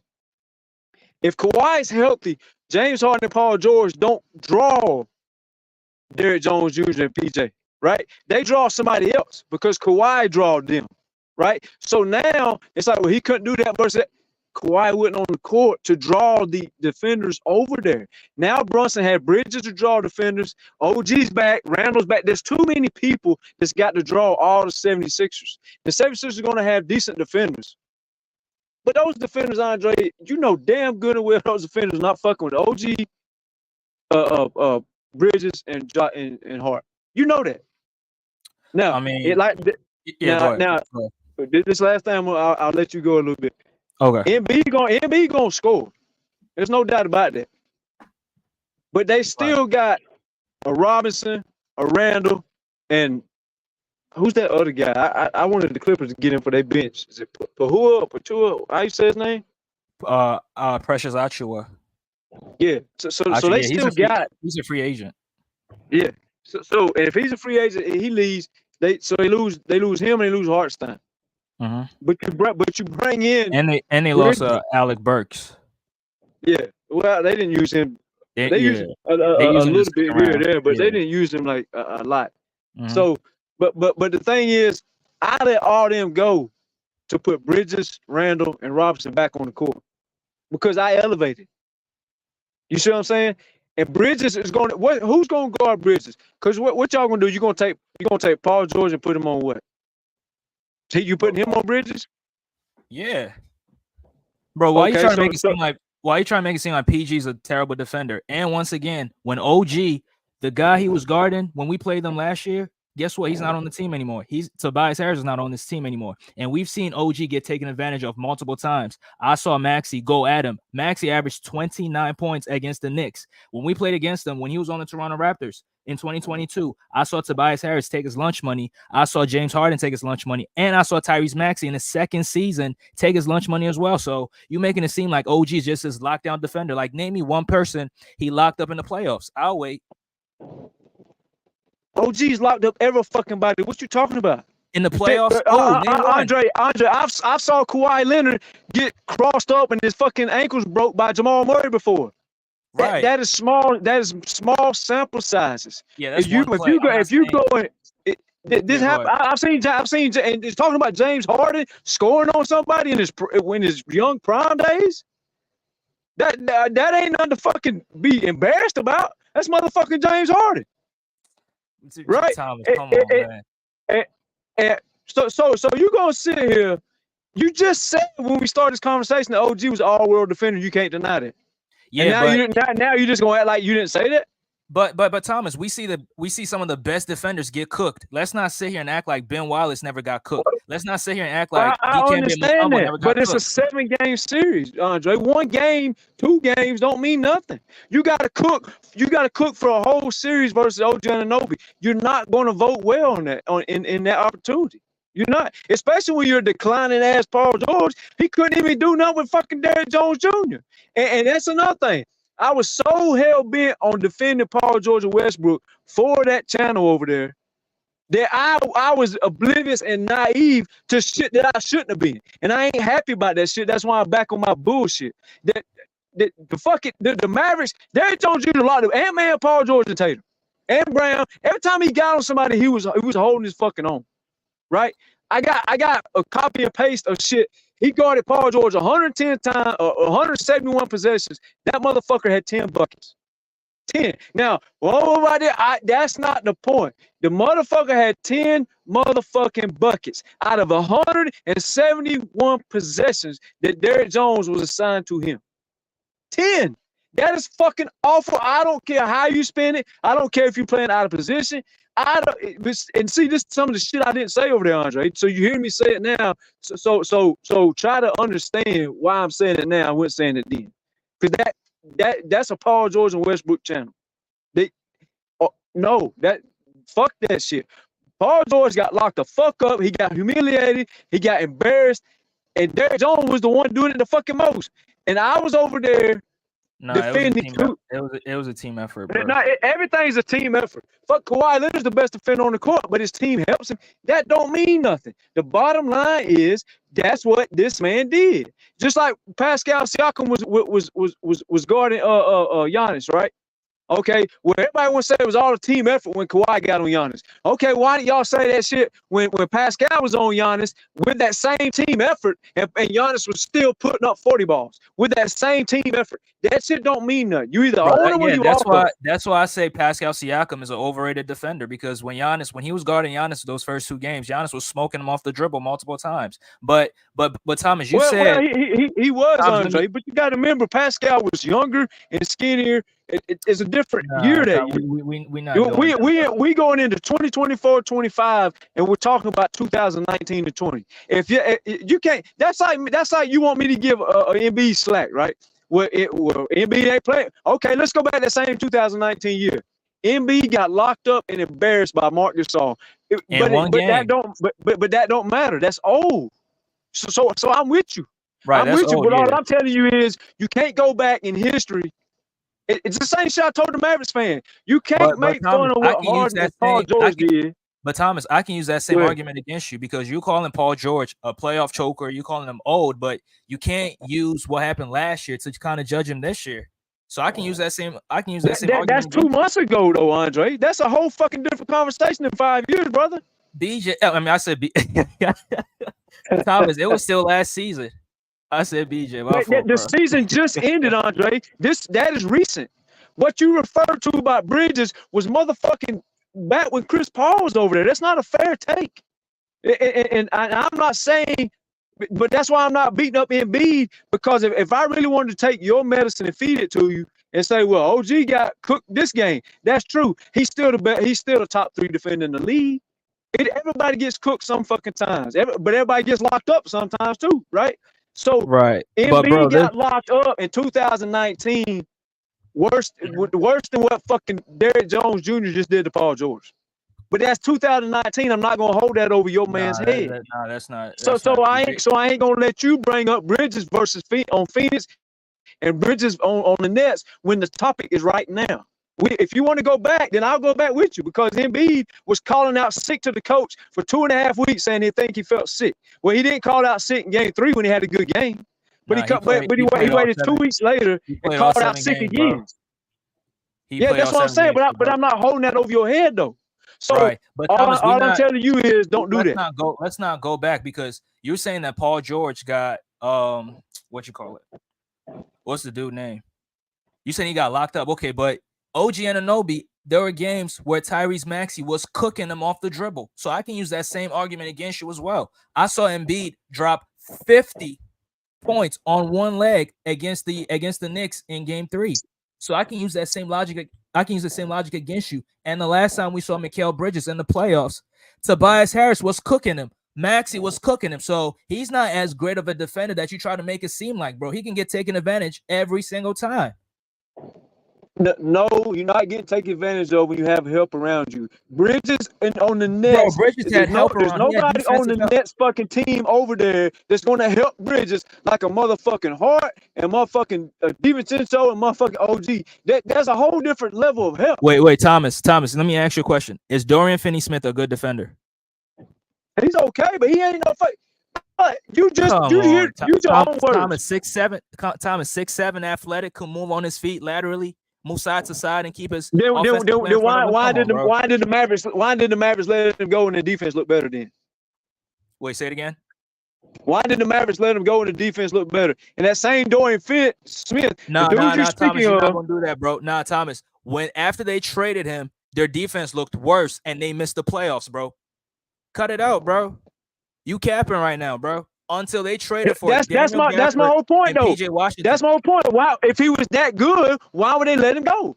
And if he was that good, why is he not known as a Kawhi, a T-Man, or OG? Where's the conversation? Okay, Thomas. If OG is so great of a defender, why did the Toronto Raptors let him go? Why did they trade him? Because they rebuilding, duh. Dallas ain't rebuilding. Them bitches trying to elevate. Also traded him because they also traded him because they wanted to get better offensively. Duh. They don't need to get better offensively. They need to fucking stop somebody. That's the whole point. But Thomas, you're making my point though. They traded him for offense like the Milwaukee Bucks did, and their defense got worse and they missed the playoffs. He's a very good defender. When he was on the team, their defense was a lot better, bro. When he got traded, that's when their defense looked worse. Royce O'Neal's another good defender who was on that Brooklyn Nets team. Nick Claxton is one of the best defensive centers in the league, and Mikal Bridges was still getting exposed when they played us. They got swept, bro. I gotta bring a casual. What's good, casual, bro? I appreciate you.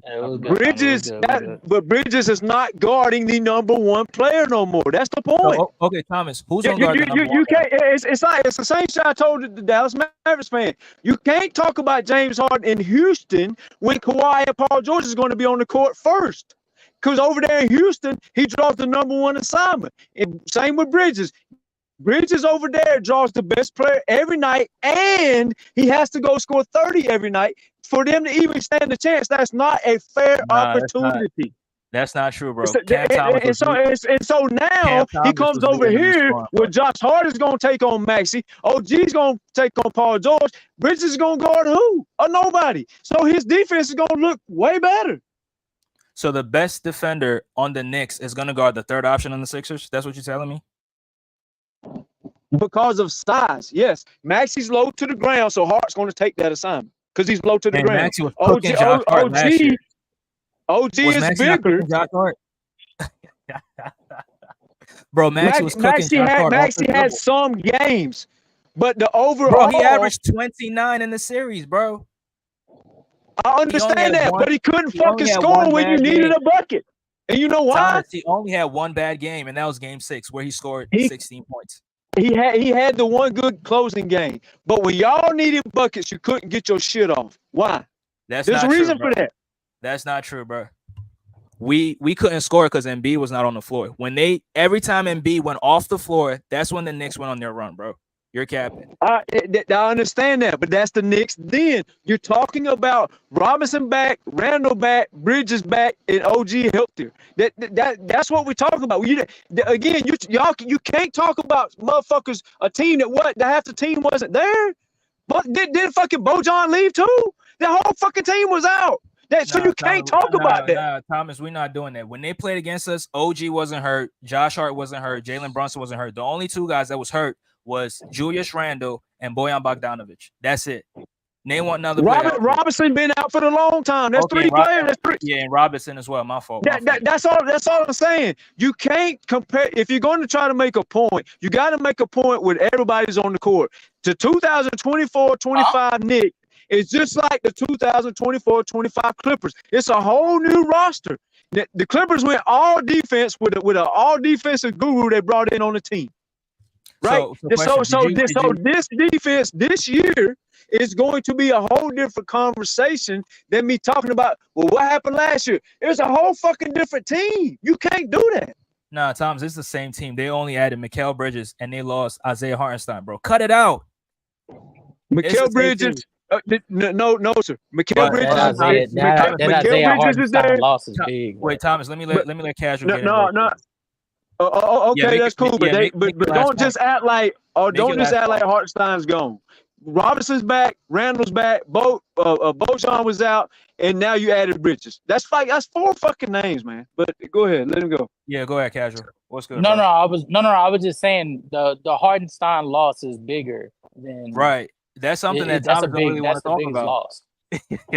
So you're telling me the one guy Hartenstein is bigger than Bojan, Randall, Robinson, and Bridges?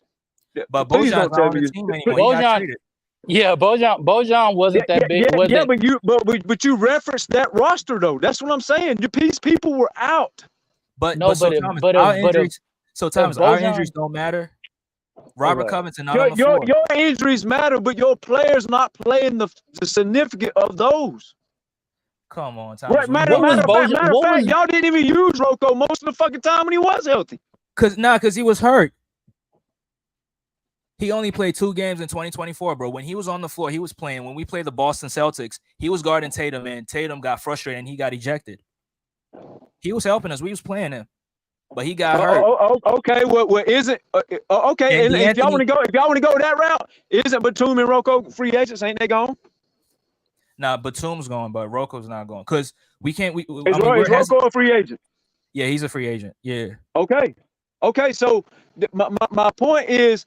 And matter of fact, Batum was the motherfucker saving y'all with defensive clutch plays every fucking 2 minutes down the stretch. Exactly, bro. You're helping us. I'm so glad we got him back. I was mad as hell. He's over there cooking up for y'all. But bro, not having one of those games y'all won, that motherfucker saved. He saved y'all like 3 fucking games over there. Bro, and DeAnthony Melton was now on the floor too. He's one of our best defenders, and he was the starting 2 guard on the team. So if he was on the floor, who picked Melton up, by the way? Golden State. Oh yeah. Yeah, I was mad as shit that he walked because he was one of my favorite players on the team, and I'm pissed off. I'm still pissed off that he left. Well, my thing is if Hardenstein is one available, right? Which you couldn't say the same for what's the guy's name? Bojan, for Mitchell Robinson, most definitely, and then Julius Randle, unfortunately, by the time we get to the tail end of the regular season, yes, he does provide value, especially considering on 30 minutes a night, he was giving you probably the best production any of the bigs that you had in rotation was giving you. No, it's not probably. No, he definitely was. He was, right. Well, he's going to get you 10, 15 rebounds. He was killing us with that weak ass. Bro was putting up efficiency. Bro was putting up efficiency with his hook shot. Like bro was the second coming of Kareem. Kareem, right? And that weak ass. He was doing that. But let's look at his production. He gives you 10 rebounds. Randall Robinson gonna give you 20. So we got 20 to 10 right there. Randall's gonna space the floor. Hartenstein ain't spacing the floor. So that's a whole nother headache. And Robinson's bigger than him. So you bring both of them guys back. But if you're not available to do that, then no, my value trumps yours at that point.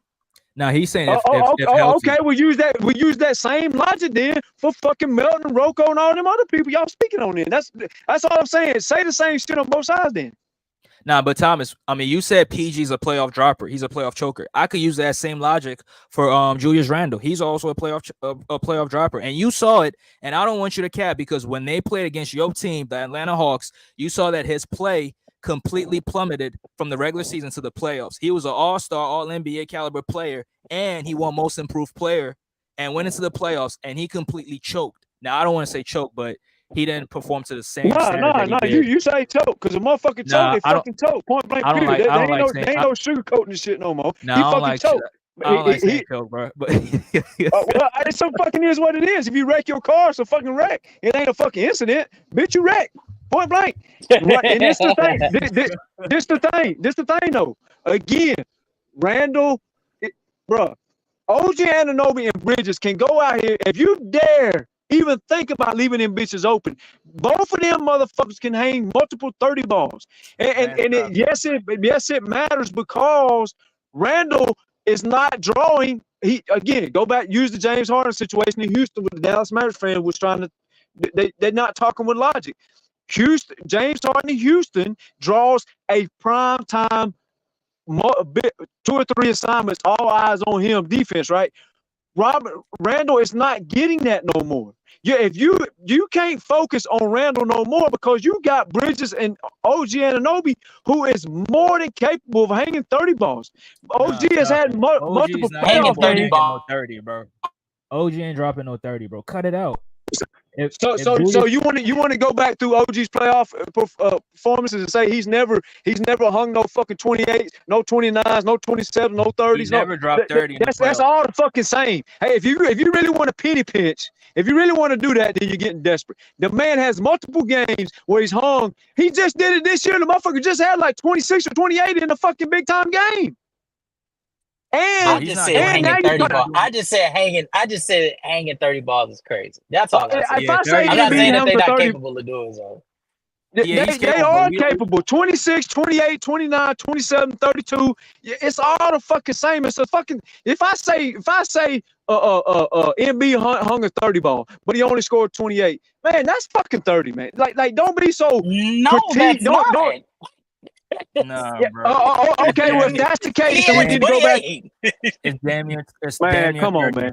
You can say damn near 30, but to say he hung a 30 and he didn't do it. Okay. So if he hangs 33 and I call it 30, then what's the difference of calling 33, 30, 27, why 30? are you doing that? Yeah. That's weird. Just say he hung 33.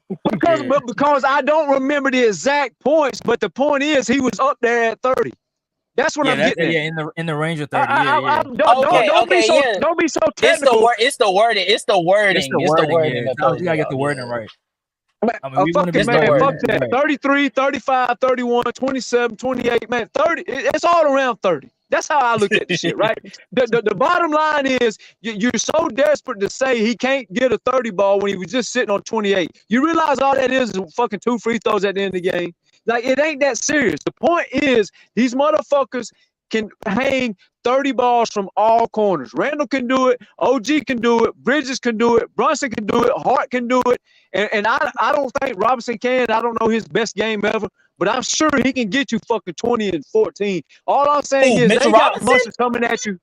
Mitchell Robinson give you 30, bro. Mitchell Robinson give you 15. That's a great night for him. That's a great night. I said 20 and 12. I'm sure he can do it. No, he cannot. He will not give you 20 and 14. But guess what? The Sixers, MB can give you 30. Maxey can give you 30. Paul George can give you 30. Kelly Oubre can give you 30. Eric Gordon can give you 30. So I can say the same thing. That's true. The Knicks have more resistance than y'all do, is what I'm telling you. And first of all, Eric Gordon, I don't think Eric Gordon saw 30 in like 5 years, but yeah, he can get hot and hit 7 threes. If you want to do that, then Division can give you 32. If you want to go that route, we can start doing it. Thomas, I'm gonna say this. So our team is not fully. We don't know what the full team is gonna look like. So as of right now, if you say that the Knicks have better defenders than the Sixers, okay, I'll give you that because Mikal, OG, and all those guys are better defenders. Yeah, if y'all add people, Andre, then it's a whole different discussion. Yeah, okay. But that goes for them as well. If they go out here and add somebody tomorrow, then it's a different roster. Wait, who can they add? They ain't gonna add nobody apart from a backup center. Who else they gonna add? You talking about for the 76ers? I would say the same about y'all. Y'all done spend $500 million. Oh yeah, y'all just need a starting caliber center or a backup center to if you're gonna keep Mitchell Robinson. Mainly, y'all just got to figure out what y'all gonna do with Julius Randle. That's the one that don't make no sense at this point. That's the one that don't make no sense at this point. Randall is going to start if I'm the coach. But keep in mind, and just so we clear on the conversation, Randall got to go if I'm the GM. well, I mean that's you, but he brings size, rebounding, and spacing, so Robinson can hang out in the paint. He don't bring you spacing in the postseason. Right, let's stop that. He don't bring you spacing in the postseason. Okay, let's make sure you finish your sentence. He don't bring you spacing in the postseason when he relied to be a number 1 and number 2. Make sure you say it all out. He was a number 2 okay, so you're relying on Mikal Bridges to be a number 2 now?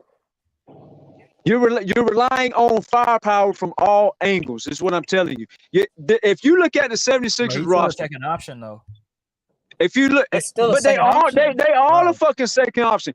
But this is the thing. If you look at the 76ers roster, all right, Mhm. and you look at their resistance on the defensive end, and you look at the Knicks' resistance on their end, and you look at who is guarding at the number one, who's guarding at the number two, and I'm not talking position, I'm talking about like the number one option, number two option, Yeah, right? yeah. Right. So y'all got to, who y'all gonna put on Bridges, Brunson, OG? So who is that gonna leave you to put on Randall? It I'm won't assuming be we're, a top, I'm, it won't I'm be a assuming top we're only defender no talking. more.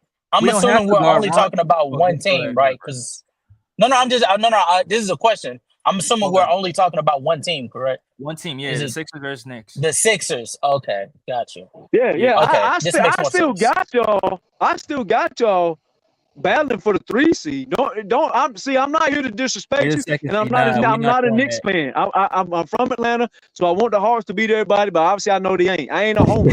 I'm just a realist. If the Hawks play anybody in the NBA Finals, I'm rooting for the Hawks, and that goes for the Clippers, and that's known.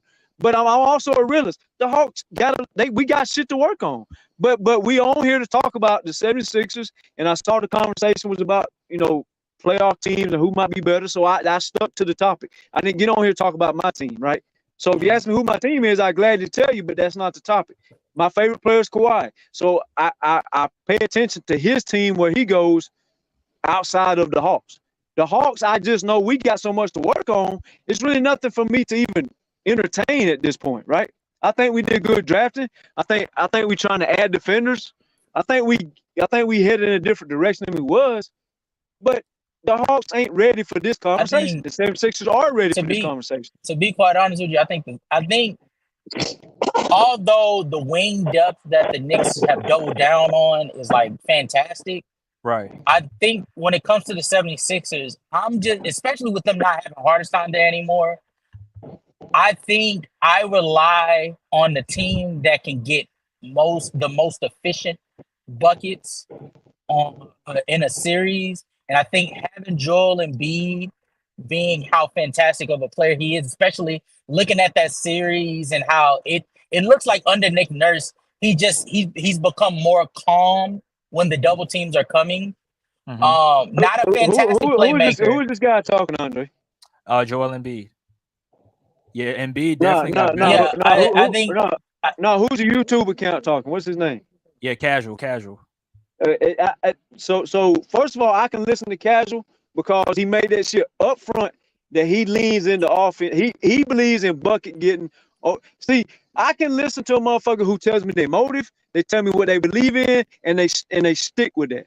This dude Casual, I can talk to this dude a lot. He sticks to what he believes in. He says, I believe in bucket getters. That's cool. I believe in defense before bucket getters. But the way he's explaining this shit, I'll be right back. It's how you're supposed to talk fucking basketball. But go ahead, Cash. I just want to say I respect that, man. The man is speaking on what he believes, and he ain't swerving off the fucking topic. I appreciate it. No, I think Joel Embiid being the center point of the 76ers offense versus the Knicks, who they're relying on perimeter creation. So Jalen Brunson starts from the top of the key, Mikal Bridges, Dante DiVincenzo even. We saw in the series, they mainly were attacking closeouts. I think against the 76ers, that the large reason why I went 7 games was because those relying on mid-range shooting and perimeter shooting it's a dicey game. It's a tricky game because that one off night can cost you that entire game because you're not producing enough. You know what I'm saying, to keep up with an offense that most of their offense is around the rim.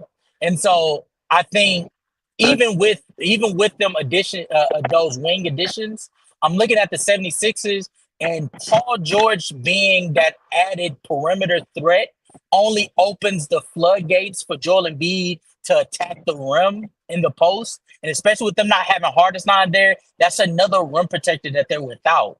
And so that it sort of leaves it open for Joel Embiid to decide how he wants to cut them up. And that's really where I am with it. I would still lean with the 76ers, but I don't think it's changed from this past postseason where it took them 7 games to get them out of there. I think either one of these teams, whoever comes out of that series, it would take 7 games. All right, so you think the Knicks are worried about getting buckets? Is that what you're saying? So But say it again. So you're saying you think the Knicks are worried about getting buckets? No, I'm saying I think the Knicks would be concerned about stopping the 76ers versus the 76ers being worried about just getting as many quality looks around the rim as possible. I don't think they worried about none. There's only one thing the Knicks got to worry about. PG is not going to space nothing because, and I'm willing to bet bread on. I'm willing to bet bread on this. PG versus OG. That's not even a debate. And we can make this bet before the series starts. PG won't see 17. He won't see 17 points a game. He won't see 17 points a game versus OG. If he can't see motherfucking 20 points a game versus Derrick Jones Jr., he ain't fucking seeing 17 versus. So I don't. That goes to me. That goes what you just said. Okay, Paul George brings this. He's not bringing nothing because he's not going to do a fucking thing. But Thomas, he averaged 19.7. That's 20. If you're rounding it up. No, yeah, I give you that. Yeah. So 19, but the man is wanting a super max check, right? The man comes over there and he's not gonna get the ball as much, and when he does get the ball, he's got to face OG. But even in the series, I heard you speak about how Paul George got locked up by Derrick Jones Jr. Even in that series that you speak of that he lost, he still shot 37% from 3 on 8 attempts. So that's still floor spacing. Right. If he does nothing else, he's a threat on the court. Right. But guess what? He was getting the ball a hell of a lot. He's not going to see the ball in New York. When he does see the ball, he's got to face. And we're just talking about one series, right? He took 16 shots this past postseason. Yeah, like that's not a lot. That's not a large dosage. Yeah. So what do you think he's going to get behind Max and Embiid? It won't be 16. About 16. Same amount. Yeah, right, it's not going to change. An argument can be made that he might get 16 to 18 just off the simple fact Tyrese Maxey does not need the ball to be as impactful as he can be. And even Joel Embiid under Nick Nurse's system, he has become the lead facilitator. So argument can be made Paul George will get even more opportunities than he did with the Clippers, that the offense was led by James Harden primarily. Right. Okay. So let's go to this. Is it fair to say Paul George can shoot over the top with Derrick Jones Jr. real easy? Is it fair to say what? Is it fair to say Paul George can shoot over the top of a 6'6" guard real easy? I mean, yeah, I would say it's fair. Okay. How easy you think that shit gonna happen to OG Anunoby? Bro, OG's not this way Kawhi Leonard defender that you're trying to make him seem like, bro. He is. No. I think OG Anunoby. If he's not that type of defender, Andre, then why is everybody in the league rating him as a top 2? There's a reason why OG Anunoby had the entire league like nipping at the heels to be able to pick him up from Toronto. He's that good defensively. So I'm not knocking it. I'm not knocking it. My whole thing is a prime time fucking defender, bro. Yeah, I'm not knocking that. My whole thing is like this ideology that OG Anunoby is just gonna lock in on Paul George and there's gonna be no system that's in place, especially with Nick Nurse. That's going to be in place with Paul George being able to have sets or motions that's being ran that he could run around screens and not have to deal with OG Anunoby just, being on his back the entire time. I don't support that ideology because we just watched Nicholas Batum able to get shit off against a number 5 defense. Right. Like that doesn't happen. Nicholas, I know we're not about to say. I know we're not. I know we're not. Okay, I know it. No, he was not. He was definitely playing a role in that motion to get Tyrese Maxey open, and he just was able to capitalize on those opportunities. No, So we're I'm gonna saying act like, and his furthermore, shot attempts, off a dribble handoffs, because somebody else created the shit. Paul George is too fucking slow. He's not maneuvering away from OG Anunoby like that. It's not happening. but he's faster. Everything that we saw, as far as all of the wings that got opportunities this past postseason, you're telling me Paul George can't either replicate that or surpass that at an exceptional rate? You telling me that Paul George, the guy that's coming off of arguably one of his best shooting seasons since his MVP season, can't come back to the 76ers with an MVP caliber player, a most improved player that is shooting 42% in his sleep from three? He can't come and be able to replicate what the wings that were out of their prime were able to do last season? Are you speaking on the season or are you speaking on the Knicks? I'm speaking on Paul George. I'm speaking on Paul George's impact. He should, if at the very least, he should be able to replicate. On the Knicks. I thought we were talking about Knicks and 76. The Oh, regular season, we're speaking. the regular season, yeah, Paul George is in going to score the ball. No. I'm saying in a 7-game series against the Knicks, they were locked still up. the Nick Nurse was able to find value in Nicholas Batum, Rocco whenever he could get him on the floor. You telling me that Paul George could not be able to replicate that, if not surpass those expectations? I find that hard to believe. So you discredited Josh Hart, Bridges. I'm not discrediting them at all. Robinson, OG Anunoby's defense, all on one team. I'm not asking you, are you giving them credit in Brooklyn? I'm not asking you, are you giving them credit in LA? I'm not asking you, are you giving them credit in Phoenix? I'm saying you put it all on one team. It's just like this. Just like this. We saw Jimmy Butler fry up Drew Holiday in a certain environment, right?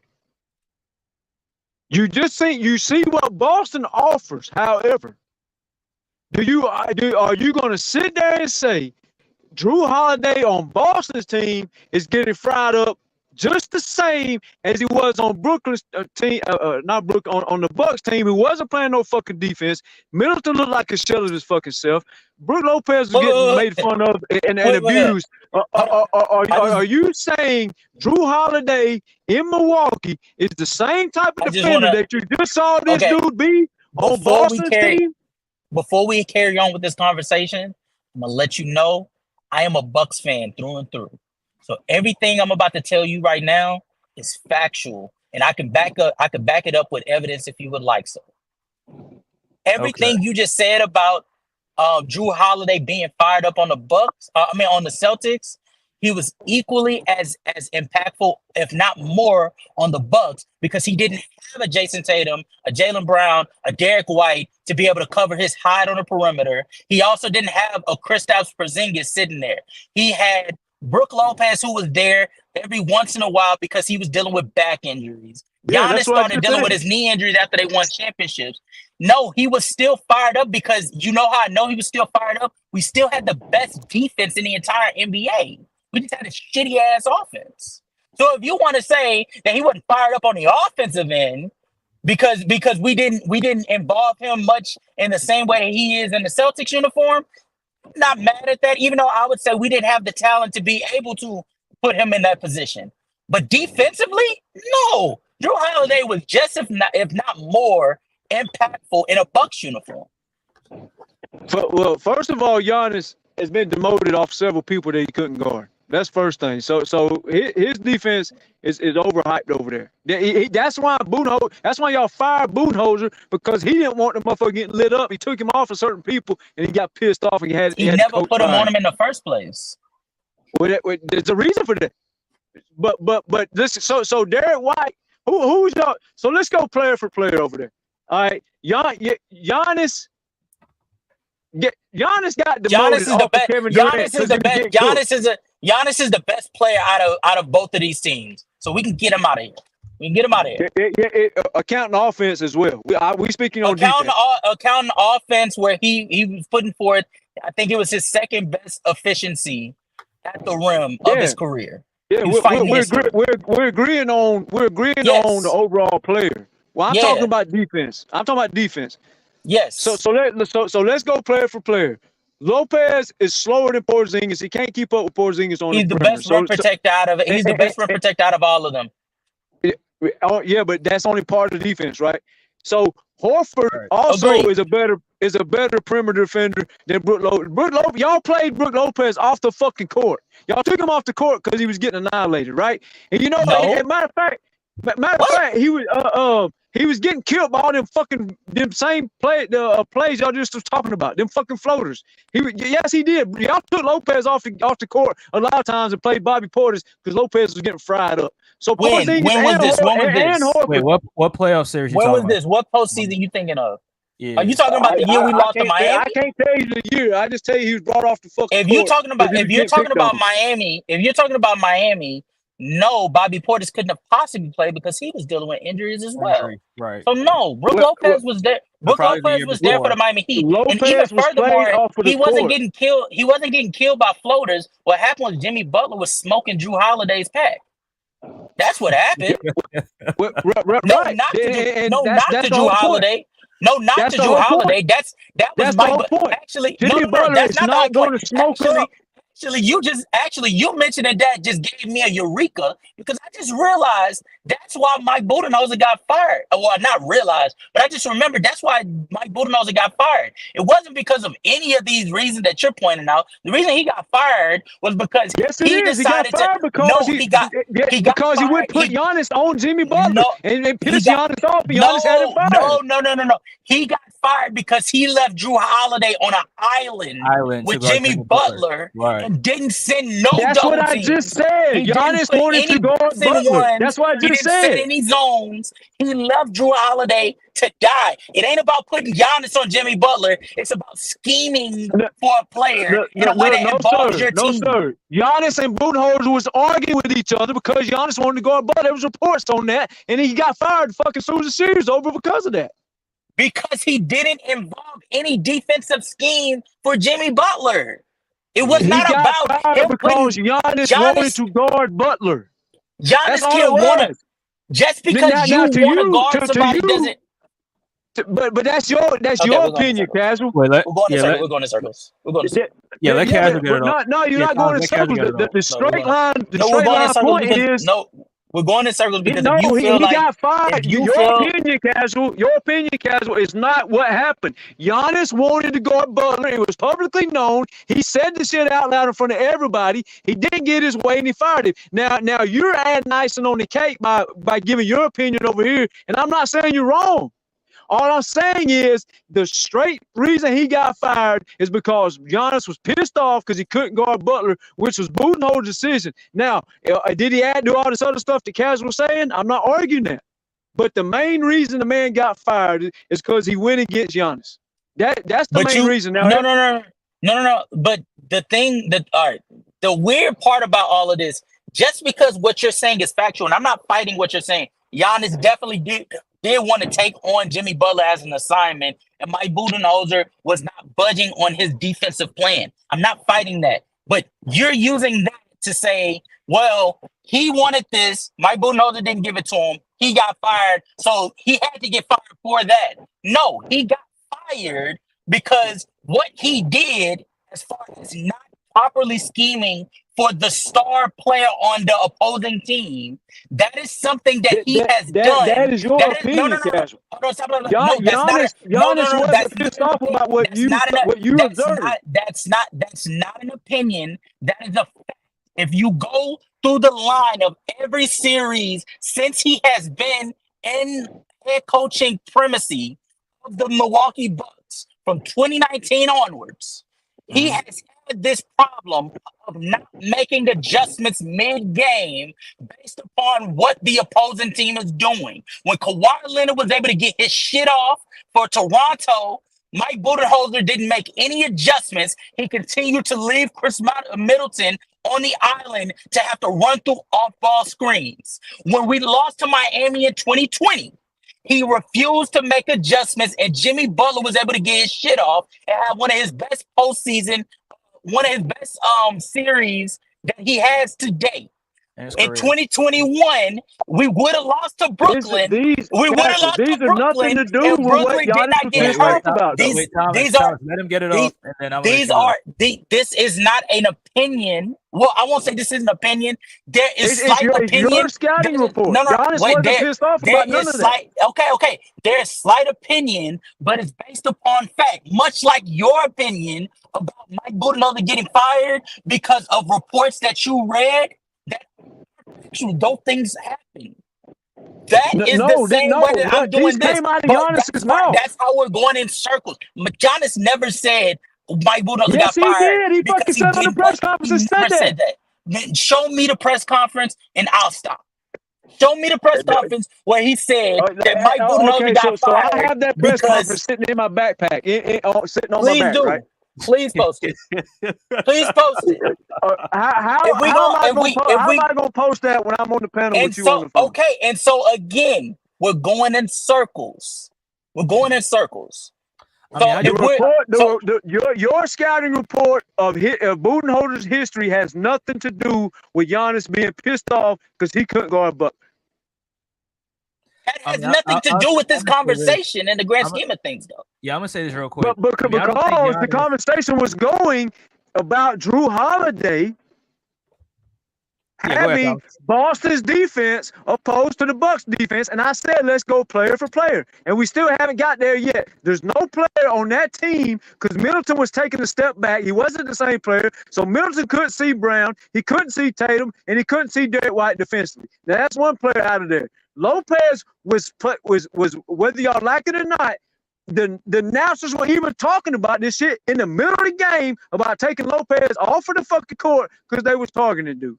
So and even if he's a good rim protector, he's still not the all-around defender of Porzingis and Horford. Is he a good rim protector? Yes. What do you think Porzingis is? Porzingis was in the top fucking 3 on the charts in rim protection as well. So the point is, Brook Lopez is too. No, okay, actually, that's true. That's true. But Lopez is one player. That don't matter. He's one player. We're talking about Horford and Porzingis as two guys. They're better than Lopez. Together, they're better than him. So now Middleton's out of the equation. So you get to combine. Because they're on the team. They're on the team. You don't get to break it down one by one. Lopez on his own is not a combined defenders of Porzingis and Horford together. No, he's not. Funny thing is, Al Horford and Kristaps don't even play on the court that often. They don't even play on the court at the same time that often. But they own the team. They're on the court. They're on one team. No, they're not on the court that often. They're not on the court that often. What are you talking about? They do not. The Celtics' go-to lineup was Derek White, Drew Holiday, Jaylen Brown, Jason Tatum, and Kristaps Porzingis. That was their go-to lineup. They only went to Al Horford when Kristaps was not attainable. Who plays the most minutes? The combination of Horford and Porzingis, or the combination of Lopez by itself? What? Thomas, what? Who plays the most minutes in the NBA game? Horford and Porzingis are one team together. That means you got to add all their minutes up. Why are you doing that? That's weird. Because that means they're on the court more than Lopez. That's the whole point. That's crazy. That is crazy. But it's a fact. That is crazy. It's a fact.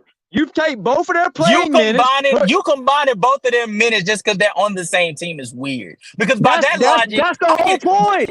That's the whole point. By that logic, I might as well combine. By that logic, I might as well combine Brook Lopez and Bobby Portis minutes, right? Right. Yeah, I was about to say that. Yeah, that's fine. You can do that. But the point is, you brought up rim protection and Lopez staying on the court. I brought up Portis playing, and you didn't want to hear it. Bobby Portis played this past season. He played, let me see, 25 minutes to Bobby, not Bobby, Brook Lopez's 30 minutes. So that's 25, that's 55 minutes right there. You hold right there. As we're playing this game, this is a weird ass game, but we can play it. Fuck it. Okay, that's fine. That's fine. We go in a That's circle. fine. But the point This is was, so wild. Okay. you said Kristaps, Lopez. 30. No, your point was you can't keep changing the point. Your point was Lopez on the court, and I said Lopez on the court with fucking Porzingis on the court. They do the same fucking shit, and Porzingis is a better player. Horford defense this year. But you said we're Horford's talking defense defense this year was only. far better than fucking Lopez any playoff performance he's had. But you said we're talking defense only. By the way, they both tandems play 55 both. But you said we're only talking defense. So why are you giving Kristaps the lead over Brook Lopez because he's an overall better player? Because he is a better player. That? He's better on the perimeter, and he's as good at the rim. No, he's wait. Who you talking about, Thomas? Are you saying offensively? Or you saying as a defender? I thought he said Porzingis. Are you saying offensively? Nah, he's talking about defense. No, Porzingis is faster on his feet. He can move better on the perimeter, and he has the same rim protection. So that makes him a better defender, better player. I mean, Lopez is the liability on the perimeter, and if you say he's not liability, then we need to end the conversation because now we're lying. He is. But as a rim protector, bro, Lopez was like second, 2 years ago. Yeah. And Porzingis was right up there too. So was fucking Zubac. No, Kristaps. No. Kristaps. Yeah, no, because he's talking about this year. Kristaps this year. Yeah. See, that's the thing. You can't, Andre. You got to stop doing that. We're speaking on the present. We can't go back. No. If we speak on the present, then your point. You stop that. You stop that right now because you're talking about the Milwaukee Bucks 2 years ago. Not 2 years ago. A year ago. So you're not even talking about the now fully. Because he's just trying to play catch up. Defense around him of what Butler was doing to him. I was comparing the help defense. You came in about the Bucks. The point was players, Bridges, OG, Hart, Randall, Robinson, Brunson. When you start putting a bunch of dogs on the court together, they become a better individual defender.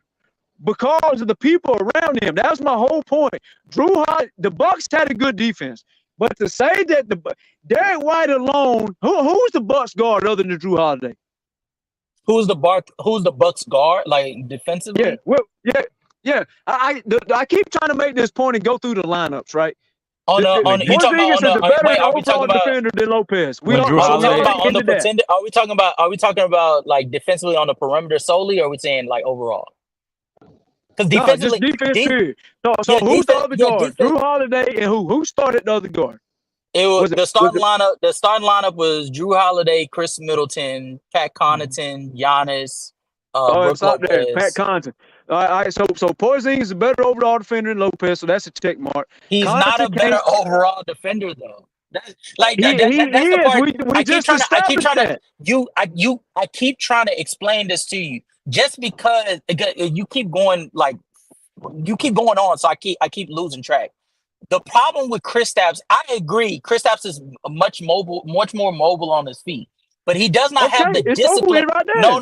He does not have the discipline in the paint that Brook Lopez has. And Brook Lopez has the patience and the IQ to be in the right place at the right time so often that he's able to anchor, especially at that time, the best defense in the entire NBA by a wide margin. That's a fact. And that's with Giannis's top five in rim protection this year or not? Yes or no? I don't know. I could check. No, he wasn't. No, he wasn't. BJ's already put this up, Andre. You ought to know the answer. That's why I asked you in terms of blocks, no. But in terms of rim protection, blocks is a small sample size. Alter shots a small sample. There's a lot of shit when it comes to that. They both is in the top five. That's what I was trying to say. They both is in the top five, and so therefore they're equal as far as that goes. And one is a better perimeter defender, so therefore he's a better defender. But they weren't equal at but they weren't equal at that time. He's a better defender. But they weren't equal at that. They weren't at the time. Now you could say that they're equal. At that time, no. What Brook Lopez meant to us on a rim protection value alone was everything compared to anybody in the league. That includes Rudy Gobert. That includes Kristaps Porzingis for Washington at that time. He's That still includes that good. He's that still the is- same defender. Dude is still They're elite at the rim. not. They're not. The value that Brook Lopez is bringing from a rim protection standpoint alone is much more valuable than the rim protection and versatility that Kristaps is bringing. Not saying it's not positive, but Brook They Lopez both was in the top fighting. 3 or top Brook 5. Lopez was fighting Rudy Gobert. Kristaps Porzingis this past year is fighting. Who? I'm trying to remember the name. He plays for Jaren Jackson, Nick Claxton. Yes, he's fighting Jaren Jackson Jr. and Nick Claxton. Yeah, he Yeah, was like those are two different. Those are two different battles. That's Right. not. It's not a knock to him. That's an excellent feat. But compared to Brook Lopez, in summary, Brook Lopez in 2022 was not 2022, 2023 was fighting history. Rudy Gobert is a historically great rim protector every year he's been on the court. in the regular season. Yeah. Kristaps In the paint, he is. The dude is overrated as fuck. Kristaps He gets played off the court every 2 seconds. Kristaps Porzingis was fighting Nicholas Claxton and Jaren Jackson Jr. Right. Very good rim protectors, but in the grand scheme of things, you can find those. Right, and that's a fact. Because Brook Lopez was and you ain't said nothing that Porzingis can't do. He does the same shit. It's not about what you. It's not about what you can't do. It's about, can you do this or any of the stuff that you can do? Can you make that value to the same level as the other player? It's for the same reason you could talk about how LeBron's versatility matches Luka Doncic's versatility, but if he can't do that as consistent or have that much, nearly as much value as Luka does it, his versatility will never match up to his. Well, I won't say will never, but him as currently constructed doesn't match up to his. That Porzingis can't do, brother. Nothing. You just didn't hear a word I said. Porzingis never let the league in blocks, bro.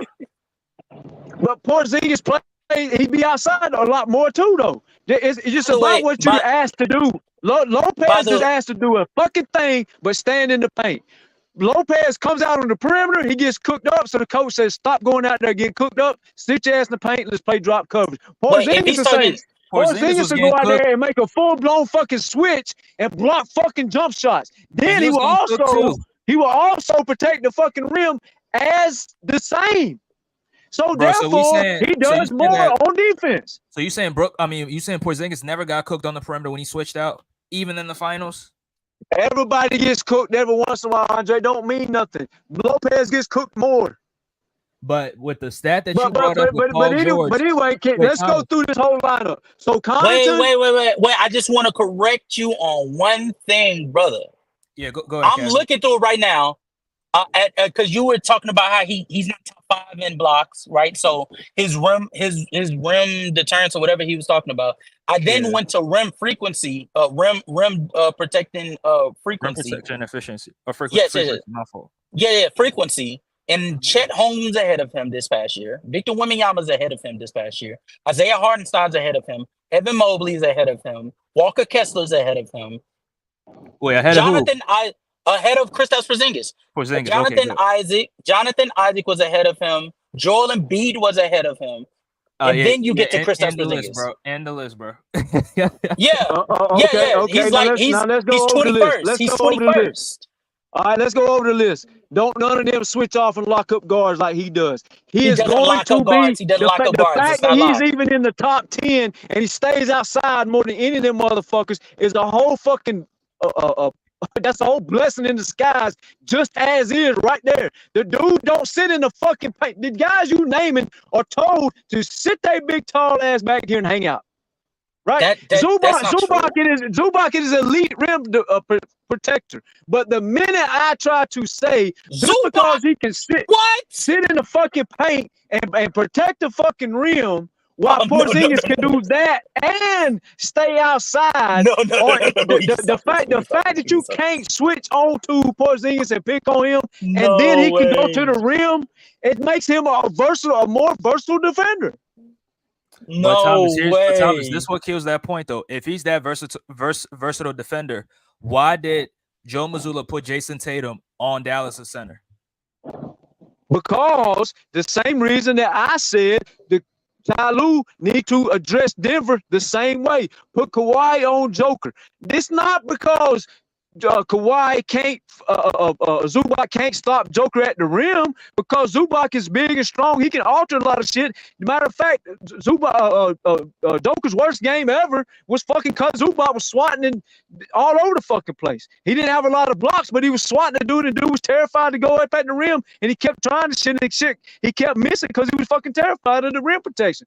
But the point is, they put Tatum on the pick and roll, Andre, and you know the answer to this. That's a dumbass question. They put him on the pick and roll to therefore Luka not get downhill so fast and so easy, so that Horford or Porzingis, whoever was healthy on the court, could meet the lob at the rim. Because the best, and I told you this, Andre, we have DM after DM going over this exact schematics that I said. Wait, I said this shit. I said on the pull up, Thomas, I said all of them. Said, put Zubac in the corner, put Kawhi on the pick and roll, and when Joker rolls, and it's the same shit Mazzulla did, and it worked to a fucking T. You put Tatum on the pick and roll, Kawhi on the pick and roll, Zubac in the corner, Porzingis or Horford, whoever's in the corner. When they try that slip screen shit and Joker goes downhill, boom, he goes chest for chest with Zubac. It's going to be a missed layup. Or when Luka goes downhill, and Zubac or Porzingis or Horford, these guys are too slow to guard a guard coming at them wide open and backpedal, which no center can do. That's why you do that. You put the center in the corner, and that alters the lob at the rim, and now you took away half of Dallas's offense, and that's why they got locked up and couldn't score over 100 fucking points. So that's not a point. And Andre, you smart enough to know that answer before you ask that damn question. That's why they did that. Now, I asked a question because you said you try to make it seem like Kristaps Porzingis is this all-world defender. You just said he's versatile on defense. So if he's versatile on defense, he should be Andre, able the dude was to hurt on minutes restrictions, man. Come on now. No, even before that, he wasn't doing it to the degree that you're pointing out. He is doing it to the degree that you pointed it out. If I took Porzingis and told him to play drop coverage like Gobert, like Lopez, like Embiid, like Zubac, his numbers would be higher. He's in the. You just put him in the top fucking 10, and he don't even play drop coverage. I mean, do you realize what drop coverage is? The reason why they don't, I do know what drop coverage is, because that's literally where Brook Lopez thrives. Brook Lopez does, yeah. That's literally what he does. That's what I'm saying, brother. Embiid, He is told on a pick and roll to backpedal and do nothing else on the court instead of stop the lob in a layup. That is not what he's asked to do. Porzingis is asked to step out and make full-blown switches, and after he gets switched, he's asked to stay on the island and not get cooked by a fucking guard. And he does a great job of that. That is not what happens. That's not why are you lying? Wait, first off, why are you diminishing the value of Jason Tatum and Jaylen Brown for the sake of getting this weird ass takeoff? We ain't got to them yet. As soon as we get to them, it's going to nullify your Bucks defensive argument. But even once you get to them, your point can't be their versatility, because it can't be that versatile if Kristaps Porzingis is doing all of that. It can't be that fucking versatile if Kristaps is able to guard the paint, be asked to switch on the guards, do an excellent job, one of the best in the league. Let you tell it. Like, what the fuck is Jason Tatum and Jaylen Brown doing at that point?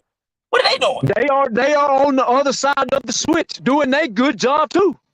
So at what point is anybody still in the paint? When is that taken into account? Nobody's in the paint anymore. That's what I'm telling you. If he's in the top 10, but he stays outside a lot more than he wasn't in the top 10. He was 21st. He's 21st. Well, you only named like 10 people.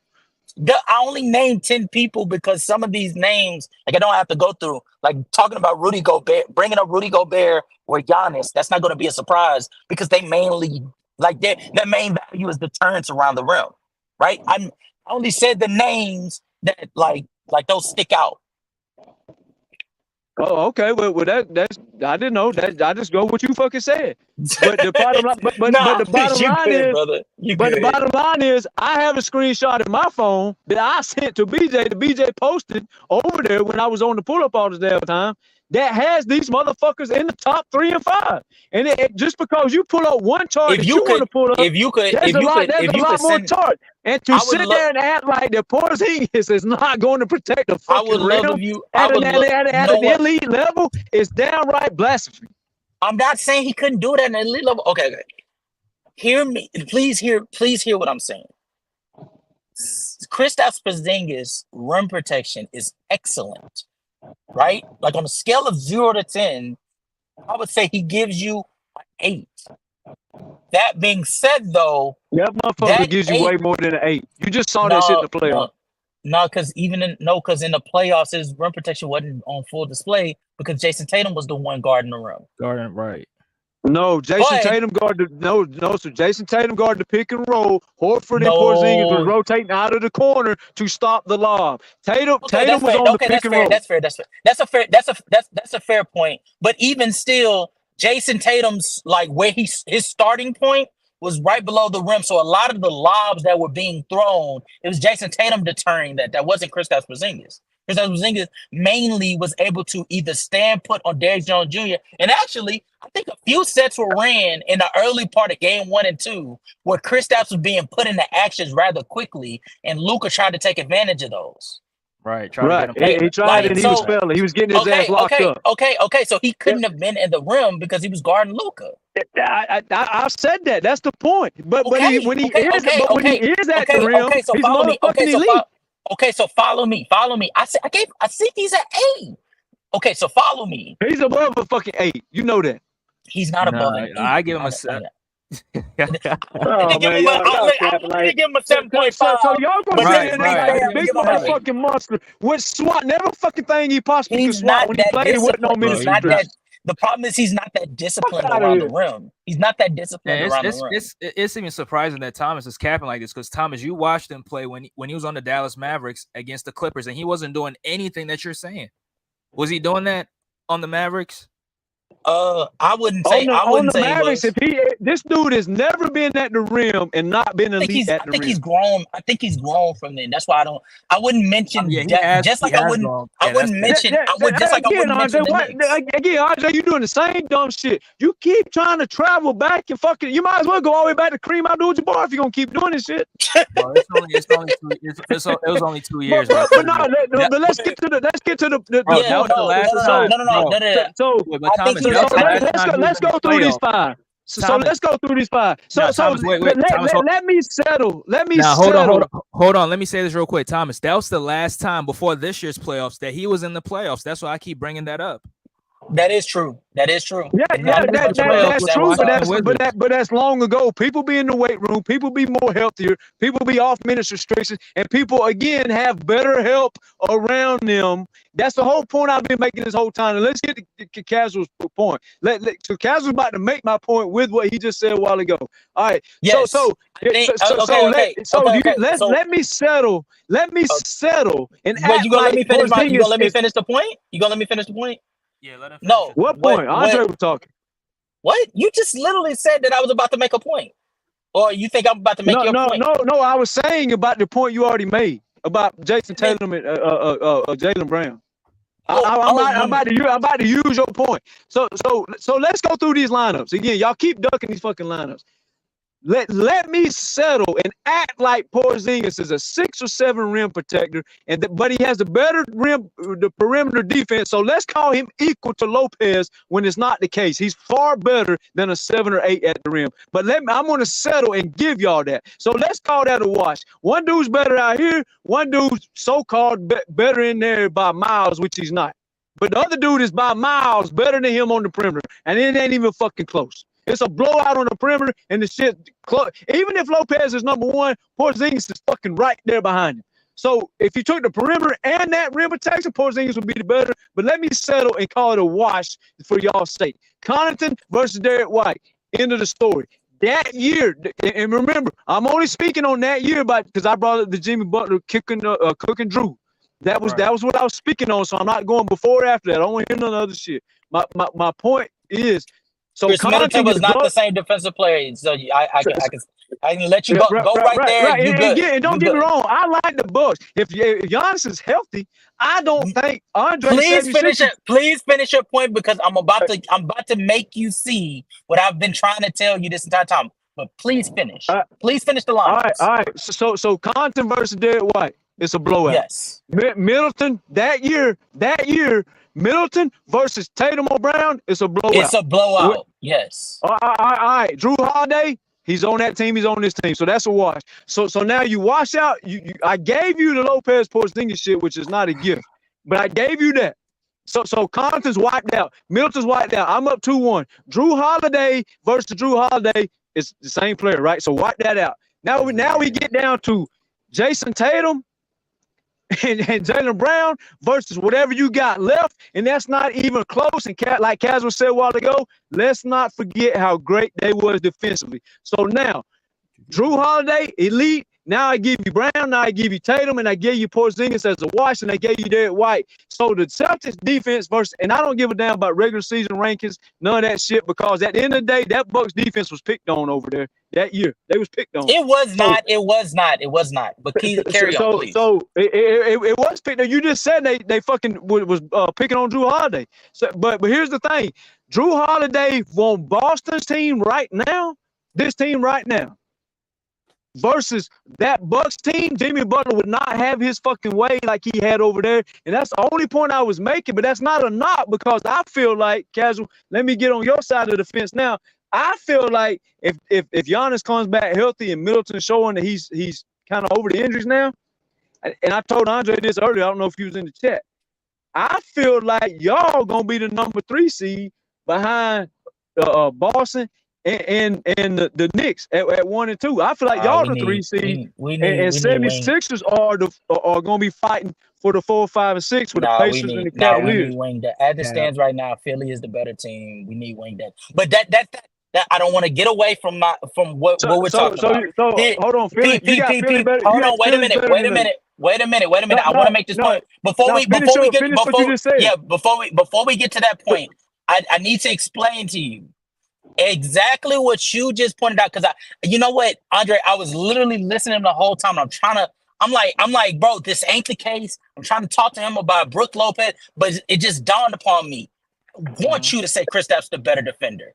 I want you to say Jason Tatum and Jaylen Brown is the better defending wings that he's ever had. I want you to say that he had Derek White, so you could prove my point. Because what I've been telling you since we got to talking about Drew Holiday is the fact that it's easier for you to be able to be lackadaisical on a defensive unit that has a defensive player of the year caliber player in Derek White, 2 defensive wings that you could argue is top 5 in their own aspects at their own position defensively.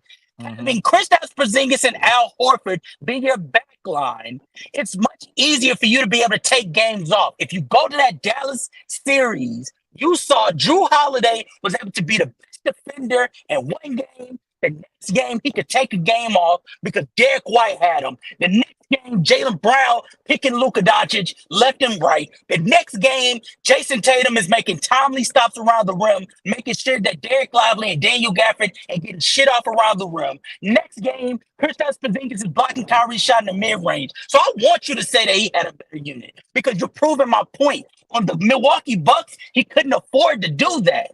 If Drew Holiday didn't show up on the perimeter, you're not asking Giannis to step up on the perimeter and be a point of attack defender. You're not asking Brook Lopez to switch on the guards and to have to be a point of attack defender.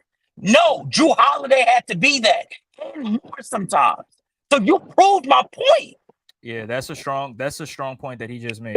That's the whole fucking point I was saying in the first place. He had a better team over there, so I was saying Jimmy Butler would not do what he did in Milwaukee. That was my whole point. Wait. Did he? What the fuck? Hold on. Wait a minute. So what point did you think I was fucking making? Wait. That was what I was telling Andre. I was telling Andre. I said, Andre, you can't pick on Miles Bridges. That was my whole point, Casual. Andre. Am I correct? Bridges on a team that don't have nobody around him. That was my whole fucking point. Andre, am I correct? Have we not been sitting here for 30 minutes hearing him tell us how the Boston Celtics had Kristaps Porzingis, Jason Tatum, Jaylen Brown, Drew Holiday, and Derek White, and Al Horford, and that being the best defensive unit, and that's what made him fired up? Have we not been arguing that? Yeah. Oh my God. Okay. All right. That's the whole fucking point I was making. The point, casual to Andre. The point. Here's the point. I don't know what point you caught, but you fucking missed it by a mile. The whole point was you can't. I was using Boston and Jimmy Butler picking on Drew Holiday, but he would not do that to Drew Holiday in Boston. That was my whole point. Why would he not do that in Boston? Because they had better defenders over there. But that's the point. Well, he doesn't have to worry about guarding Jimmy, because he'll only guard Jimmy for maybe like 2 quarters of that. I agree with that, brother. I agree with that. I'm trying to figure out where you got confused at. Okay. This is the part where I'm confused. Follow me. You pointing that out, I agree with. Mm-hmm. But that is why Drew Holiday was a better defender for Milwaukee, because he could not afford to be inconsistent, or he could not afford to take a quarter or 2 off, even because he was having to be the constant point of attack defender. On the Celtics, if he didn't want to press, let's use Cleveland, for example. If he didn't want to press Donovan Mitchell, that's fine, because he had Derek White, who has similar attributes that could be able to take that play for him. If he didn't want to guard Donovan Mitchell the next play, that's fine as well, because you have a 6'7" wing that could be able to go out there and match Donovan Mitchell's physicality and Jaylen Brown. If you don't want to sit there and be a team help defender and attack closeouts, that's fine, because Jason Tatum is there. He could be able to get in those lanes, get those steals, and get on a fast break. You could take those plays off. For the Milwaukee Bucks, he could not afford to do that. He had to be the point of attack defender while also being in the passing lanes, while also every now and again having to play pseudo rim protector if Brook Lopez and Giannis got taken out of the play. He had to do those things. Right. So that's what made him better. Yeah. I get your point. I'm confused. What are we on the same page? What the hell's the argument here? Okay, at this point. Okay. Yeah, the only thing I was saying if we're on the same page, that's fine. That's fine. Yeah, but we're on the same page. Boston had better people around him than Milwaukee. We on the same page. It stemmed because it stemmed from the conversation that stemmed from the conversation where Andre, you were about to say the same thing. No, you go ahead, bro. Go ahead. No, it stemmed from the conversation where you and I originally started, where you were saying Drew Holiday was more fired up with the Celtics, and I was saying no, that's not true, because the Milwaukee Bucks. I was saying he got more picked on by Jimmy Butler in Milwaukee because he didn't have the help around him that you just mentioned. Though that's what I was saying. Oh, okay, that's fine. And the only reason, and what I was trying to use that example of was trying to tell Andre, like Andre kept trying to go back to when Randall was playing the Hawks, or when Bridges was on Phoenix, and then he went back a while ago when Chris Potts was in Dallas. What I was saying is exactly everything you just said. When you have more people around you, your job becomes easier. So when your job becomes easier, you become a better version of yourself, which is what I'm saying is what the Knicks are going to rely on, is going to be all-world defense. Because if Bridges is your 3rd worst defender on the team, brother, you in great fucking shape in the NBA. That's all I was saying. Because Bridges, what he did, if he got picked on by somebody in with the Nets, right? That don't mean shit, because he didn't have what he has around him now. Same thing you said, Casual. You got fucking Derek White. That's not true, Thomas. That is true. It's like saying Terrence Mann. Terrence Mann can lock up Luka. He had a plethora of good defenders. They had good defenders in Brooklyn. Utilize them. Right. Dorian Finney-Smith Royce O'Neal, and then he had a rim protector at the back line in what you call it, Nick Claxton, who was top 3 in defensive player of the year. He had defenders on that team, but he was not good defensively. Who was guarding the number 1 scorer? Yeah, but I did to throw him some bell. What you talking about when he played us in the playoffs? I'm saying I think that you were saying Bridges was guarding the number 1 scorer. Is that not what you were saying? Embiid was the number 1 scorer, so Claxton was on Embiid. Who what you call No. With the Nets, you was picking on Bridges. Mikal Bridges went up against Philly. Yeah, in the playoffs in 2023. Yeah. Well, obviously he's not guarding Embiid. So right. That's why I said Nick Claxton is on Embiid. And so who was Bridges on? Because you were trying to say that Bridges was guarding somebody or something. Who was he guarding? Right, he was guarding James Harden, he was guarding Maxey, and he guarded Tobias Harris on a couple occasions. Oh, he was mainly on James Harden. That's a tough assignment. Trying to guard fucking Maxey, Harden on the perimeter with Embiid. To be fair, they did a solid job. But Mikal Bridges wasn't. Mikal Bridges was tasked with guarding Harden more than Maxey. And Harden wasn't the. Harden wasn't the Harden that he was more facilitating. Right. So but, really, to tell you the truth, they really packed the paint on. They packed the paint, Embiid, right? But yeah, forced him to be a playmaker. Harden was making like all kinds of passes, and Mikal couldn't really deal with them. It wasn't just the scoring part, but he just made him look like a fool out there. That's my point. And Mikal had good defenders around him. Even though James Harden, he's still average. I mean, the man still hung up fucking with 22 and 12 for y'all, or 20 and 11 or some shit like that. He wasn't the Houston James Harden, but the motherfucker. Right. Excuse me, I'm about to sneeze. But he bless you. Thank you. He just shows you in the fucking playoff. The dude still can go to work. He still can go. He still can go to work, and so I mean I don't think that's a slight. And Mikal Bridges got from going point of attack, and James Harden has the ball 48 minutes a game, right, till he gets to the Embiid. So guarding James Harden, and then you're gonna come over here and say, who's he gonna guard on y'all? Oubre? Because Josh Hart's gonna be on Maxey, right? OG's gonna take PG. So if all you're asking is Miguel Perez is gonna look like even though he's not gonna be the best defender on the team, he's gonna look like the best defender on the team when he gets to hang out with fucking Oubre in the corner. That's all I was saying. I think I see what you're saying from the standpoint of the wing depth that they have. I think at this point in time is unmatched. I don't even think the Celtics have all of this wing depth that they can throw at. They have perimeter depth, but the versatility that the New York Knicks can throw at just about any team in the NBA is it can't be matched. That being said, though, eventually the interior has to be taken into account. That wing depth have limitate. As impressive as that wing depth is, there's limitations because they can't be great in either area. They're probably more great on the perimeter than they're in the paint. And so going up against Philly, literally Paul George and Tyrese Maxey would be tasked with the same objective that they were James Harden and Tyrese Maxey was tasked with in the 2023 postseason, with just getting the ball through half court, getting into your set, and getting the ball to Joel Embiid.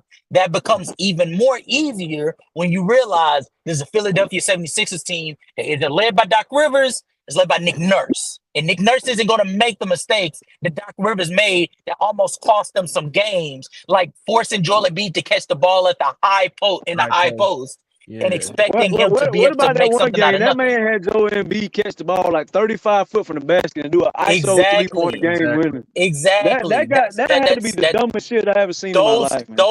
Those things are inexcusable. But you saw in this New York Knicks series this past postseason, Nick Nurse isn't going to make those mistakes. In fact, he will double down on just making if Joel Embiid catches the ball out in the high post, you just be a playmaker. Allow Tyrese Maxey to come off of that DHO. Try to give him a quality screen so that he could get a good look at the rim and crash the boards. Do that, and we can live with those shots. But Joel Embiid trying to take these tough-ass mid-ranges and threes, knowing he got 2-3 defenders on him, those shots will never be looked at as high-quality shots, and Nick Nurse knows that. And so having Paul George there, rather than having to rely on a Nicholas Batum or Rocco or even what's my guy's name before he went down, Melton, having those guys, expecting those guys to give you more than what they typically would give you on any other team, you don't have to worry about that responsibility anymore because Paul George can take on that load because that's what he's there for. That's what we're saying. And so I'm not saying that the 76ers will wash the Knicks. I'm not saying that this isn't going to go 6 games. I think this series very likely go 6 or 7 games again. And God forbid the Knicks actually find a rim protector out of this free agency. All I'm saying is, as it stands right now, I would still lean 76ers because they have the player that can produce the most reliable buckets at a consistent basis. I mean, it's gonna be a great series, but I mean, that's why I respect you, Casual, because you just relying on buckets down the stretch. I'm relying on locking up down the stretch, and the difference is I don't believe Embiid or Paul George is built like that down the stretch. We done seen this shit 900 times. And not only are they not built like that down the stretch, but PG down the stretch is going to be dealing with OG. So he's going to be knowing for this shit is going to come down to Maxey and Embiid.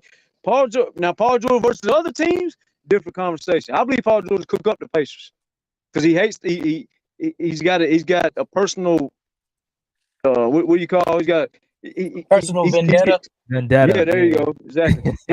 He got a personal vendetta versus the Pacers. He always loves to fry them boys. So that series, I told Andre this before in the DM. Andre didn't even want Paul George, Casual. I said it's a fucking great pickup for them. So I'm not saying the 76ers ain't gonna be a good team.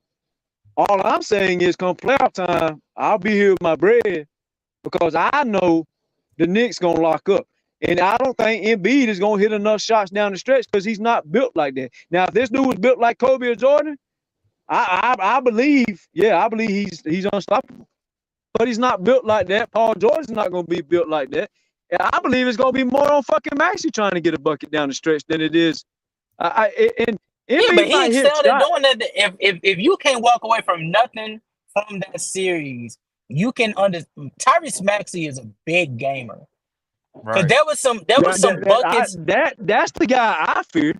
If I don't fear any of them fuckers, it's fucking Maxey. I told the other podcast 2 years ago. I said y'all might as well, if y'all gonna keep James Harden, you know he wants out of Philly. If y'all gonna keep him, put him on the bench and give the keys to Maxey. I said that shit 2 years ago when Harden was first wanting out that motherfucker, whatever year that was. Yeah, but Maxey is a fucking dog. But people, I told you when I was telling you about what Nick Nurse was doing that Doc Rivers wasn't doing, he said, I'm not letting you take these long ass shots in the clutch time. If you get that ball, if they push you out of position and you end up out of where the low post is, we just gonna run a play where you run a DHO with Tyrese Maxey. And we'll live with the results from that. I agree with that 100%. And so Tyrese and exactly the problem, Casual, is Embiid. Yeah. The problem ain't the play calling for me. You can't stop him at that point going to the basket. You can't stop. No, you can't. Especially with him. The problem is not the play calling for me. The problem is Embiid trying to flop his way to a championship when he's under pressure. That's why I don't believe in him. Because all he's going to do, no matter where he catches the ball at, he's going to flop to the floor every time when it matters most. I'm not going to lie to you. This past postseason, outside of the game where he dropped 50 something, he didn't. He was not flopping nearly as much. If anything, he was trying to fight through the contact to legit get a good look at the rim. It's just, man, damn, man, that man be injured.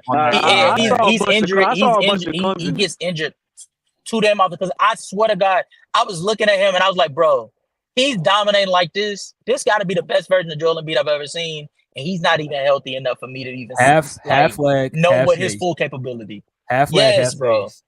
Yeah. Bro was fighting battles interior wise and outwardly wise. Nigga couldn't see out of one face, out of one side of his face. Yeah. Yes. Yeah. Yes. I mean, it'd be a great series if we face the Knicks again, because I want the Knicks again. Bro, if you beat me, when I come back next year, I want to face you again. I want to face you and beat you. That's my redemption. So I want the Knicks. I want the Knicks. I want the Celtics. But hopefully we get the power for it. Hopefully we get the make sure y'all can make some money off this shit, man. I hope you see us. Cause I got some beef with Joel Embiid, big ass. Yeah, we've been waiting for y'all for like I don't know how long. I'm gonna make sure y'all got some bread come playoff time, man. I don't give a fuck with $5. I want $5. Yeah, I want $5. Casual, we was crazy. Hey, Casual, we was gonna see y'all onto this. Well, dude. I don't like counting no man's pocket, so I ain't gonna put no dollar amount out there. You know what? I'll be betting big, but I don't know what y'all got. I was so pissed. I thought we was definitely gonna see y'all in 2021. So this dude shot 30% from the free throw line. So let me get this right. I don't want to be the only bet on the fucking show, man. Y'all finna bet this shit up? Bucks versus 76ers. What's up? Wait, bet what? Bet what? What we betting? Bucks versus 76ers. Y'all finna make a bet or what? Bro, the teams is not Are even. we betting? Wait. Are we betting? Are we betting? In the playoffs, Casual, you rocking with the Bucks or what? I know. Of course. If I went anywhere else, I wouldn't be a real Bucks fan. So we got to bet here if 12 months or 10 months. Is the Bucks play the 76ers, we got to bet. If y'all play the Knicks, we got to bet. Okay. Can we at least pinky promise on that shit? What's up? Look.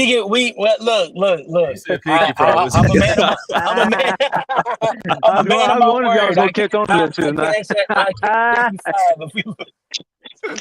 I'm telling you right now, if the Bucks would have saw Philly in 2021, man, the propaganda that would have been spreading, bro. Yeah, we was gonna whoop y'all ass though.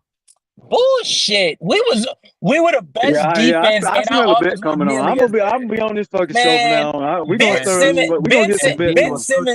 Ben Simmons was going to literally play right into our hands, and he was probably gonna fuck it up for Joel Embiid. Joel Embiid was gonna have to live at the 3-point line because of what Ben Simmons was doing. Man, we would have been fine. Yeah, that was terrible. I ain't gonna lie. Y'all ass. I ain't gonna lie. That was terrible. That was terrible. Hey man, I supposed to be in the shower like 2 hours ago, but I didn't think Andre gonna drop the link. But he dropped the link. I ain't gonna duck off on the shit, so I had to come in. But I respect you. I believe you believe in defense a little more than I do, and I believe in defense. I believe you believe in offense more than me. But the thing about it is, you don't come out here with no bullshit. Like you know, I enjoyed the conversation. You didn't try to carry me back to 1970 like fucking Andre did. No, I'm just going back to when the last time Andre be trolling half the time, Kaz. What you think? I think he just be bullshitting.